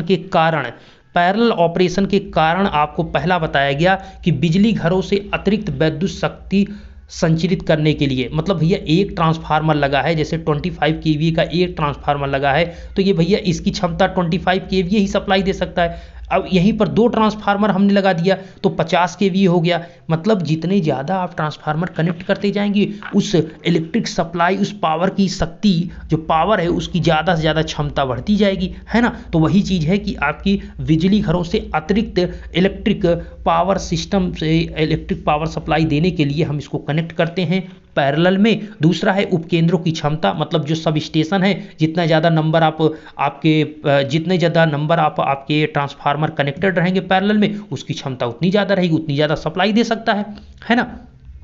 ट्रांसफार्मर में भार विभाजन के लिए, मतलब एक से ज़्यादा अगर ट्रांसफार्मर आपके लगे हुए हैं तो सब पे लोड बट जाएंगे, तो सब पे लोड आ जाएंगे। अगर आप पता लगा कि आपने दो ही ट्रांसफार्मर लगा के रखा है और बहुत ज़्यादा, मतलब एक ही मान लीजिए ट्रांसफार्मर लगा के रखा है, लोड बहुत बढ़ गया, तो सारा लोड इसी भाई के ऊपर आएगा। अब दो आपने लगा के रखा है तो लोड आधा आधा बढ़ जाएगा। तो वही है कि यहाँ पर भार विभाजन के लिए भी यूज कर सकते हैं। वैद्युत प्रदाय की सततता सुधार हेतु, मतलब कंटिन्यूअस आपको यहाँ पर सप्लाई मिल पाएगा इलेक्ट्रिक सप्लाई से, ठीक है, सुधार के लिए भी यहां पर यूज करते हैं। कंडीशन फॉर पैरेलल ऑपरेशन, तो हमारा ये जो ट्रांसफार्मर है ये पैरेलल में दोनों तीनों जितने भी आप ऑपरेट यहां पर कर रहे हैं वो दोनों मतलब क्या कंडीशन होनी चाहिए पैरेलल ऑपरेट करने के लिए। तो पहला ये है कि इनके हम कंडीशन को दो भागों में विभक्त कर सकते हैं। नंबर एक है अनिवार्य शर्त, मतलब इसेंशियल कंडीशन। दूसरा है वांछित, मतलब डिजायर्ड। इसेंशियल का मतलब ये तो आवश्यक है ही, ये तो होना ही चाहिए। तो तभी आप पैरेलल में मतलब दो ट्रांसफार्मर को कनेक्ट कर सकते हैं। मतलब मिनिमम दो जो हम कनेक्ट कर रहे हैं ट्रांसफार्मर को, इसेंशियल का मतलब ये तो होना ही चाहिए, ये तो कंडीशन होगी तभी आप कनेक्ट कर सकते हैं। डिजायरेबल का मतलब ये है कि आपकी इच्छा, ऐसा नहीं कि भैया एक और ले लीजिए, जैसे कहते हैं नहीं शादी में एक मीठा और लीजिए, ठीक है ठीक है, अच्छा ठीक है आपकी इच्छा जैसा हो। अब इसेंशियल का मतलब एक तो हो ही गया, कम से कम एक पीस तो आप मिठाई उठाएंगे ही, ये तो आपका मतलब कंडीशन है ही। अगर नहीं उठाए हैं तो फिर शादी से जाइए भाई, और क्या फिर हम कह सकते हैं ना। मतलब कंडीशन है कि कम से कम एक मीठा उठाना पड़ेगा, लेकिन डिजायर ये है कि एक उठाइए, दो का हमें वो नहीं है, आपकी इच्छा है ना, नहीं तो आप तो पूरी बर्फी ही ख़त्म कर देंगे, है ना। तो हाँ, तो आपको क्लियर हो गया कि इसेंशियल का मतलब है कि ये कंडीशन कंफर्म है, करना पड़ेगा अगर पैरेलल में ऑपरेट करा रहे हैं। डिजायर का मतलब है कि भैया साहब आपकी इच्छा, आप चाहते हैं तो ये भी कर लें, नहीं तो कोई ज़रूरत नहीं है ज़्यादा। इसेंशियल देखिए, परिणाम मित्र के सफलता पूर्वक पैरेलल ऑपरेशन के लिए निम्नलिखित अनुबंध नितांत आवश्यक हैं। पहला, दोनों ट्रांसफार्मर की ध्रुवता मतलब कनेक्शन ऑफ पोलरिटी समान होनी चाहिए। कनेक्शन ऑफ पोलरिटी, अगर जैसे कहते हैं ना प्लस का प्लस है उसका भी प्लस होना चाहिए, या आपके समझ रहे हैं, पोलरिटी समान होनी चाहिए। दोनों ट्रांसफार्मर का जो फेज सीक्वेंस, अब यहाँ पर पोलरिटी का मतलब यहाँ पर अब कोई सिंगल फेज मतलब आप ये कहिए कि फेज न्यूट्रल की बात तो हो नहीं रही, क्योंकि 3 फेज की ट्रांसफार्मर है तो आर बी वाई 3 फेज आपके हैं, तो वहाँ पर आर का आर से, वाई का वाई से, बी का बी से, तीनों फेज सीक्वेंस समान होने चाहिए। समझ रहे हैं मेरी बात को, दोनों के जो ट्रांसफार्मर के फेज सीक्वेंस है सेम फेज सीक्वेंस होना चाहिए। तो वही चीज़ है कि कनेक्शन ऑफ पोलरिटी मतलब फेज सीक्वेंस, पहला ये है आपका कंडीशन, ये है कि आपको कुछ नहीं, आपको पहला ये लिखना है कि फेज सीक्वेंस समान होना चाहिए, दोनों ट्रांसफार्मर का फेज सीक्वेंस समान। फेज सीक्वेंस का मतलब आर बी वाई जो मैं लिख रहा हूँ यहाँ पर, phase sequence R B Y इसका भी है तो उसका भी आर बी वाई होना चाहिए, ठीक है। तो इस प्रकार से फेज सीक्वेंस होना चाहिए। नेक्स्ट, दोनों ट्रांसफार्मर की प्राइमरी और सेकेंडरी कुंडलिनियों में फेज डिस्प्लेसमेंट समान होना चाहिए, अर्थात दोनों ट्रांसफार्मर एक ही संबंधन व्यवस्था में होना चाहिए। तो फेज डिस्प्लेसमेंट मतलब उन सभी के बीच जो फेज सीक्वेंस है वो तो आपका आर बी वाई है, उनके बीच जो आपका फेज है उनके बीच कितने एंगल का डिस्प्लेसमेंट है, जो फाई एंगल होता है वो फेज एंगल को दर्शाता है। तो ये फेज एंगल कितना है, तो जितना पहले वाले ट्रांसफार्मर T1 पहले वाले में होगा, T2 दूसरे वाले ट्रांसफार्मर में वही उतना ही फेज डिस्प्लेसमेंट होना चाहिए। कला का विस्थापन, ओके ठीक। दूसरा ये हो गया। तीसरा ये है कि सेम फ्रीक्वेंसी, भैया साहब अगर 50 हर्ट्ज पर आपकी पहली ट्रांसफार्मर चल रहा है तो दूसरा भी 50 हर्ट्ज सप्लाई पर उसे डिजाइन करना चाहिए, ठीक है। ट्रांसफार्मर जब बनाया जाता है तो उसे बनाया जाता है कि ये 50 हर्ट्ज पे चलाना है कि 60 हर्ट्ज पे, तो वो डिजाइन पे डिपेंड करता है। तो हमारा दोनों ट्रांसफार्मर थोड़ा बहुत हो सकता है, लेकिन आइडियली 50 हर्ट्ज पे होना चाहिए, लेकिन प्रैक्टिकली होता नहीं है, ठीक है। बट मतलब ये होना चाहिए कि लगभग आपका 50 हर्ट्ज पर दोनों एकदम बिल्कुल होने चाहिए, 50 हर्ट्ज पर चलने चाहिए, तो सबका लगभग दोनों का सेम होना चाहिए, है ना। तो ये समझ के चलिएगा, सेम फ्रिक्वेंसी पर दोनों होने चाहिए, समान फ्रिक्वेंसी पर दोनों। परिणाम मित्र का जो ट्रांसफार्मेशन रेशियो अभी हमने पढ़ाया V1 upon V2 equal to I2 upon I1 equal to N1 upon I2, ये क्या था, यही था आपका ट्रांसफार्मेशन रेशियो, या उसे आप K से डिवाइड के equal to V1 upon V2 equal to I2 upon I1 equal to N1 upon N2। यही चीज अभी हमने बताया था। ये क्या है, ये ट्रांसफार्मर का ही होता है ट्रांसफार्मेशन रेशियो, ठीक है। V1 प्राइमरी का वोल्टेज, V2 सेकेंडरी साइड का वोल्टेज है, I2 सेकेंडरी साइड की करंट है, I1 प्राइमरी साइड की करंट है, N1 प्राइमरी साइड का नंबर ऑफ टर्न है, कितनी आपने वाइंडिंग कितने नंबर ऑफ टर्न किए हैं, N2 सेकेंडरी साइड का नंबर ऑफ टर्न है ना। तो इस प्रकार से ये आपका क्या होना चाहिए, समान होना चाहिए। मतलब जो उसकी K की value transformation V2 upon V1, अगर पहले ट्रांसफार्मर का मैं कहता हूं, पहले ट्रांसफार्मर का अगर आया है, अगर पहले ट्रांसफार्मर का आपका मैं कहता हूं आया है 1/2, ठीक है 1/2 आया है, या आप कहें 0.5 आप लिख देते हैं श्योर, ऐसे 0.5 अगर पहले का आया है, K1 की वैल्यू K1 लिख देते हैं पहले ट्रांसफार्मर का ट्रांसफार्मेशन रेशियो, तो जो T2 आएगा दूसरे ट्रांसफार्मर का K2 मतलब ट्रांसफॉर्मेशन रेशियो, ये भी 0.5 ही आना चाहिए। मतलब रेशियो आपका V2/V1 या N2/N1 या आपका I2/I1 मतलब I1/I2 वो समान आना चाहिए। मेरा कहने का मतलब K की वैल्यू दोनों के ट्रांसफॉर्मेशन रेशियो समान होने चाहिए, ठीक है। या देख लीजिए टर्मिनल वोल्टेज रेशियो, वही चीज़ मैंने जो कहा आपको V1/V2 या इसे क्या कह सकते हैं ना ट्रांसफॉर्मेशन रेशियो, इसकी वैल्यू हम ट्रांसफॉर्मेशन रेशियो जो है वोल्टेज से ही निकालते हैं ज़्यादातर। आप देखेंगे तो आपको वोल्टेज दिया रहेगा, वो कंडीशन क्वेश्चन पर भी डिपेंड करेगा, ठीक है। लेकिन हम वोल्टेज से जब निकालेंगे तो V1/V2 इक्वल टू के आपका जो आएगा वो आपका ट्रांसफॉर्मेशन रेशियो को दर्शाएगा। तो हमारा सिंपल सा अगर इसेंशियल कंडीशन में कहें तो 4 पॉइंट में आप बोल सकते हैं कि फेज सीक्वेंस, पहला फेज सीक्वेंस समान होना चाहिए, दोनों ट्रांसफार्मर का फेज सीक्वेंस समान होना चाहिए। दूसरा फेज डिस्प्लेसमेंट दोनों ट्रांसफार्मर का समान होना चाहिए। तीसरा दोनों ट्रांसफार्मर की फ्रीक्वेंसी समान होनी चाहिए, सेम फ्रीक्वेंसी। तो same phase sequence, same displacement, same phase displacement, same frequency और सेम ट्रांसफॉर्मेशन रेशियो। तो कुछ भी नहीं है जो मैंने अभी आपको बताया, बहुत आसान चीज बताया। RBY phase sequence, phase displacement मतलब कितने एंगल पर सभी फेज हैं फाई, और फ्रीक्वेंसी बोले तो एफ क्या है फ्रीक्वेंसी, दोनों की सेम होनी चाहिए, सब कुछ सेम होना चाहिए। ये इसेंशियल है, ऐसा नहीं है तो आप भैया नहीं कनेक्ट कर सकते, ये आवश्यक है, ठीक। अब इससे ज़्यादा मैं चिल्लाकर नहीं बता पाऊंगा, और बताऊंगा तो फिर डिजायर्ड वाली बात आ जाएगी। डिजायर्ड कंडीशन ये कहता है भाई साहब, अगर आप चाहते हैं तो निम्नलिखित प्रतिबंधों का पूर्ण नितान तो आवश्यक नहीं है, जो अभी मैं अब बताने जा रहा हूँ डिजायर वाला। फिर भी एक आदर्श, एक आइडियल ऑपरेशन के लिए, एक आइडियल पैरेलल ऑपरेशन के लिए आप इनको भी पूर्णता देख सकते हैं। पहला, दोनों ट्रांसफार्मर का पर फेज परसेंटेज इंपीडेंस समान होना चाहिए। अब परसेंटेज इंपीडेंस क्या होता है ये चीज़ अलग की बात हो गई, लेकिन पर फेज इंपीडेंस या मतलब कि जो Z1 आपका मान लीजिए पहले का, मतलब यहाँ पर अगर हम पहले ट्रांसफार्मर का Z1 मान लें, हाँ ZT1 लिख दे रहे हैं, और दूसरे का ZT2, तो इनका जो परसेंटेज इम्पीडेंस है इन दोनों का पर फेज परसेंटेज, हर एक फेज का पहले ट्रांसफार्मर दूसरे ट्रांसफार्मर का इम्पीडेंस जो है परसेंटेज इम्पीडेंस वो समान होना चाहिए। ये है डिजायर, मतलब देख सकते हैं, जरूरी नहीं है बट आइडियल के लिए है।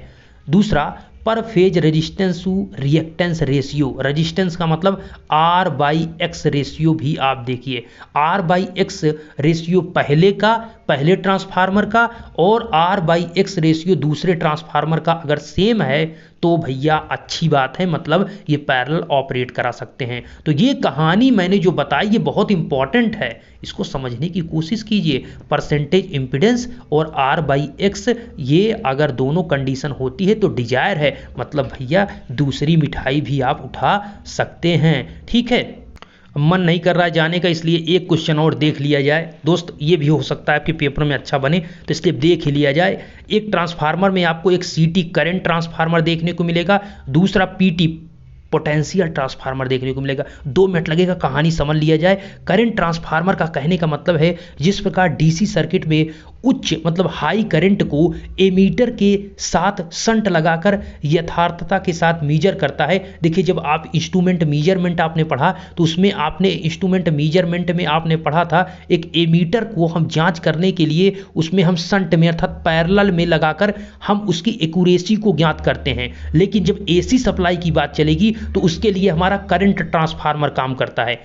DC सप्लाई में हम अगर उसके हाई करंट को मीजर करना है तो उसके लिए एमीटर के साथ में हम पैरेलल में एक शंट मतलब एक शंट वायर लगा देते हैं, उसके माध्यम से हम करंट को मीजर करते हैं, तो वहां पर हम उस हाई करंट को मीजर कर लेते हैं, लेकिन वो DC में होता है। लेकिन अगर AC सप्लाई को AC करंट को हमें मीजर करना है तो ठीक उसी प्रकार AC करंट में हाई करंट उच्च धारा को एमीटर के साथ धारा परिणामित्र लगाकर किया जाता है।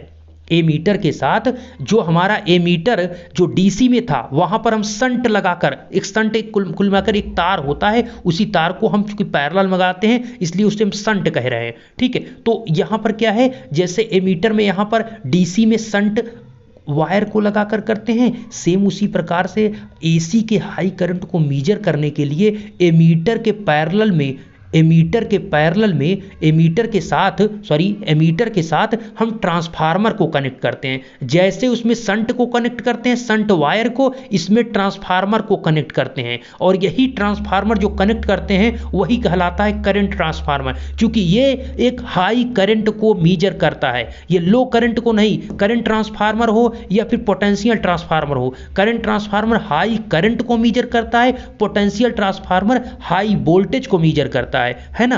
तो यहां पर सिंपल सा आपको समझ में आ गया होगा। हमें डिफरेंस पता होना चाहिए कि डीसी सर्किट में हाई करंट को मेजर करने के लिए एमीटर के पैरेलल में एमीटर के साथ हम शंट लगाकर उसकी एक्यूरेसी यथार्थता को ज्ञात करते हैं। लेकिन एसी सप्लाई है तो उसके लिए हम हाई करंट को मेजर करने के लिए एमीटर के साथ ट्रांसफार्मर को लगाकर उसकी एक्यूरेसी को ज्ञात करते हैं। और धारा ट्रांसफार्मर एक प्रकार की कम क्षमता वाला स्टेप अप ट्रांसफार्मर होता है।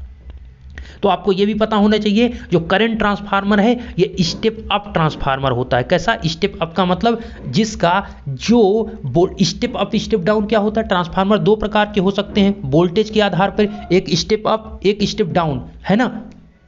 तो अगर स्टेप अप की बात हो रही है तो मतलब जो हमारा जो ट्रांसफार्मर है, समझते हैं तो समझ ही लीजिए, जो हमारा यहाँ पर ट्रांसफार्मर है ये आपकी प्राइमरी, ये आपकी सेकेंडरी। तो अगर ये प्राइमरी का वोल्टेज आपका क्या है V1, ये सेकेंडरी का V2। अगर हमारा V2 is greater than V1 है, V1 से ज़्यादा है, तो ये क्या हुआ? Step up. मतलब ये सेकेंडरी का अगर वोल्टेज बढ़ता मिलता है हमें, प्राइमरी से ज़्यादा सेकेंडरी का वोल्टेज है, तो हमारा ट्रांसफार्मर वोल्टेज को बढ़ा दिया, अर्थात स्टेप अप कर दिया, तो स्टेप अप ट्रांसफार्मर है। लेकिन अगर यहीं पर V2 हमारा कम है, V1 ज़्यादा है, मतलब अब वोल्टेज हमारा कम हो गया, तो वोल्टेज कम मतलब स्टेप डाउन हो गया। तो ट्रांसफार्मर हम जो डाउन अप देखते हैं वो वोल्टेज के आधार पर देखते हैं। और आप सेकेंडरी को देखिए कि सेकेंडरी का अगर वोल्टेज बढ़ गया तो ये स्टेप अप ट्रांसफार्मर है, सेकेंडरी का वोल्टेज घट रहा है तो ये स्टेप डाउन ट्रांसफार्मर है। तो इसी प्रकार से यहां पर आपको कहा गया कि यह एक कम क्षमता वाला स्टेप अप ट्रांसफार्मर है। स्टेप अप का मतलब है इसका वोल्टेज सेकेंडरी का बढ़ रहा है, ठीक है, स्टेप अप ट्रांसफार्मर है। करंट ट्रांसफार्मर एक स्टेप अप ट्रांसफार्मर है। इसका प्राइमरी वाइंडिंग को एसी सर्किट से कनेक्ट किया जाता है। तो हमारे इसे एसी, अब इसमें फिगर को नहीं दर्शाया गया है लेकिन आप उसको गूगल में सर्च कर लीजिए, बुक पे देख लीजिए। करंट ट्रांसफार्मर का एक फिगर होता है जिसमें आमीटर को ट्रांसफार्मर के साथ कनेक्ट किया जाता है, ठीक है। 5 एम्पियर का एक आमीटर है, उसको हम अपने ट्रांसफार्मर के साथ कनेक्ट कर देते हैं तो एक हाई करंट को हम मेजर कर पाते हैं। अब देखिए पोटेंशियल ट्रांसफार्मर क्या होता है। तो पोटेंशियल ट्रांसफार्मर यह एक प्रकार का कम क्षमता, मतलब 40 वाट से 500 वाट, ध्यान से देख लीजिए, क्षमता का मतलब पावर की बात होती है ना, तो 40 वाट से 500 वाट वाला स्टेप डाउन ट्रांसफार्मर। तो ध्यान रखिए पीटी मतलब पोटेंशियल ट्रांसफार्मर जो है वो स्टेप डाउन ट्रांसफार्मर है, और जो सीटी है वो स्टेप अप ट्रांसफार्मर है, ठीक है। स्टेप अप का मतलब बताया जिसके सेकेंडरी में वोल्टेज ज़्यादा मिलेगा, स्टेप डाउन का मतलब जिसके वोल्टेज कम मिलेगा सेकेंडरी में, ठीक है। तो यहां पर वही चीज है कि step down transformer, potential transformer step down है जो उच्च वोल्टता को न्यून परंतु न्यून धारा को उच्च करता है।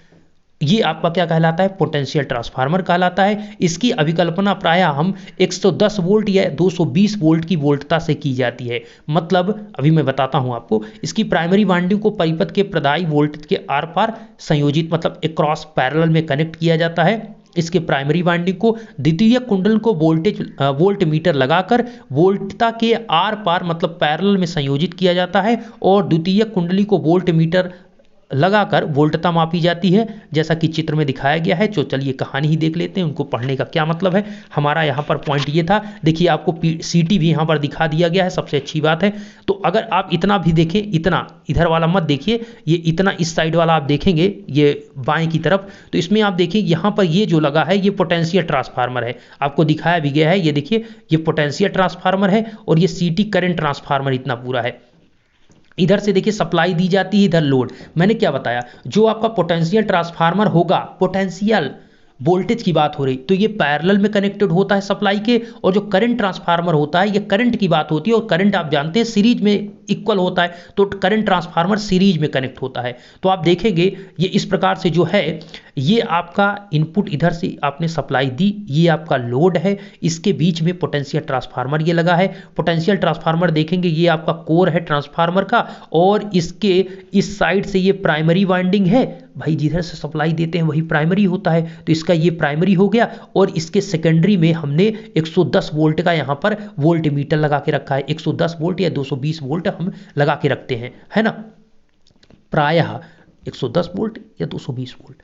तो यहाँ पर इनपुट यहाँ से हुआ और आउटपुट यहाँ पर हमें मतलब 110 वोल्ट का जो है उसमें हम देखते हैं, तो 110 वोल्ट का यहाँ पर हमने वोल्ट मीटर लगा के रखा है, और एक ये यहाँ पर आया हुआ है। दूसरा यहाँ पर जो करंट ट्रांसफार्मर आप देख रहे हैं ये आपका ट्रांसफार्मर है, इसमें यहाँ पर आप देखेंगे प्राइमरी में ये कनेक्ट हुआ और इस प्रकार से लोड की तरफ चला गया, तो प्राइमरी में है, और सेकेंडरी में आपका कनेक्ट है 5 एम्पियर का आमीटर कनेक्टेड है। ये देखिए 5 एम्पियर का आमीटर कनेक्टेड करके रखा गया है। और हमने ये बताया आपको पीटी आपका स्टेप डाउन ट्रांसफार्मर है, पीटी करंट पोटेंशियल ट्रांसफार्मर ये स्टेप डाउन ट्रांसफार्मर है, और ये जो आपका है ये सीटी ये आपका स्टेप अप ट्रांसफार्मर है। देखिए ये पावर का फार्मूला है P = V × I, तो अगर पावर में वोल्टेज बढ़ता है तो करंट घटेगा, अगर पावर को हम कांस्टेंट रखना चाहते हैं तो एक बढ़ेगा, अगर वोल्टेज बढ़ेगा तो करंट घटेगा, और करंट बढ़ेगा तो वोल्टेज घटेगा, तभी तो दोनों की वैल्यू का मल्टीप्लाई कांस्टेंट आएगा,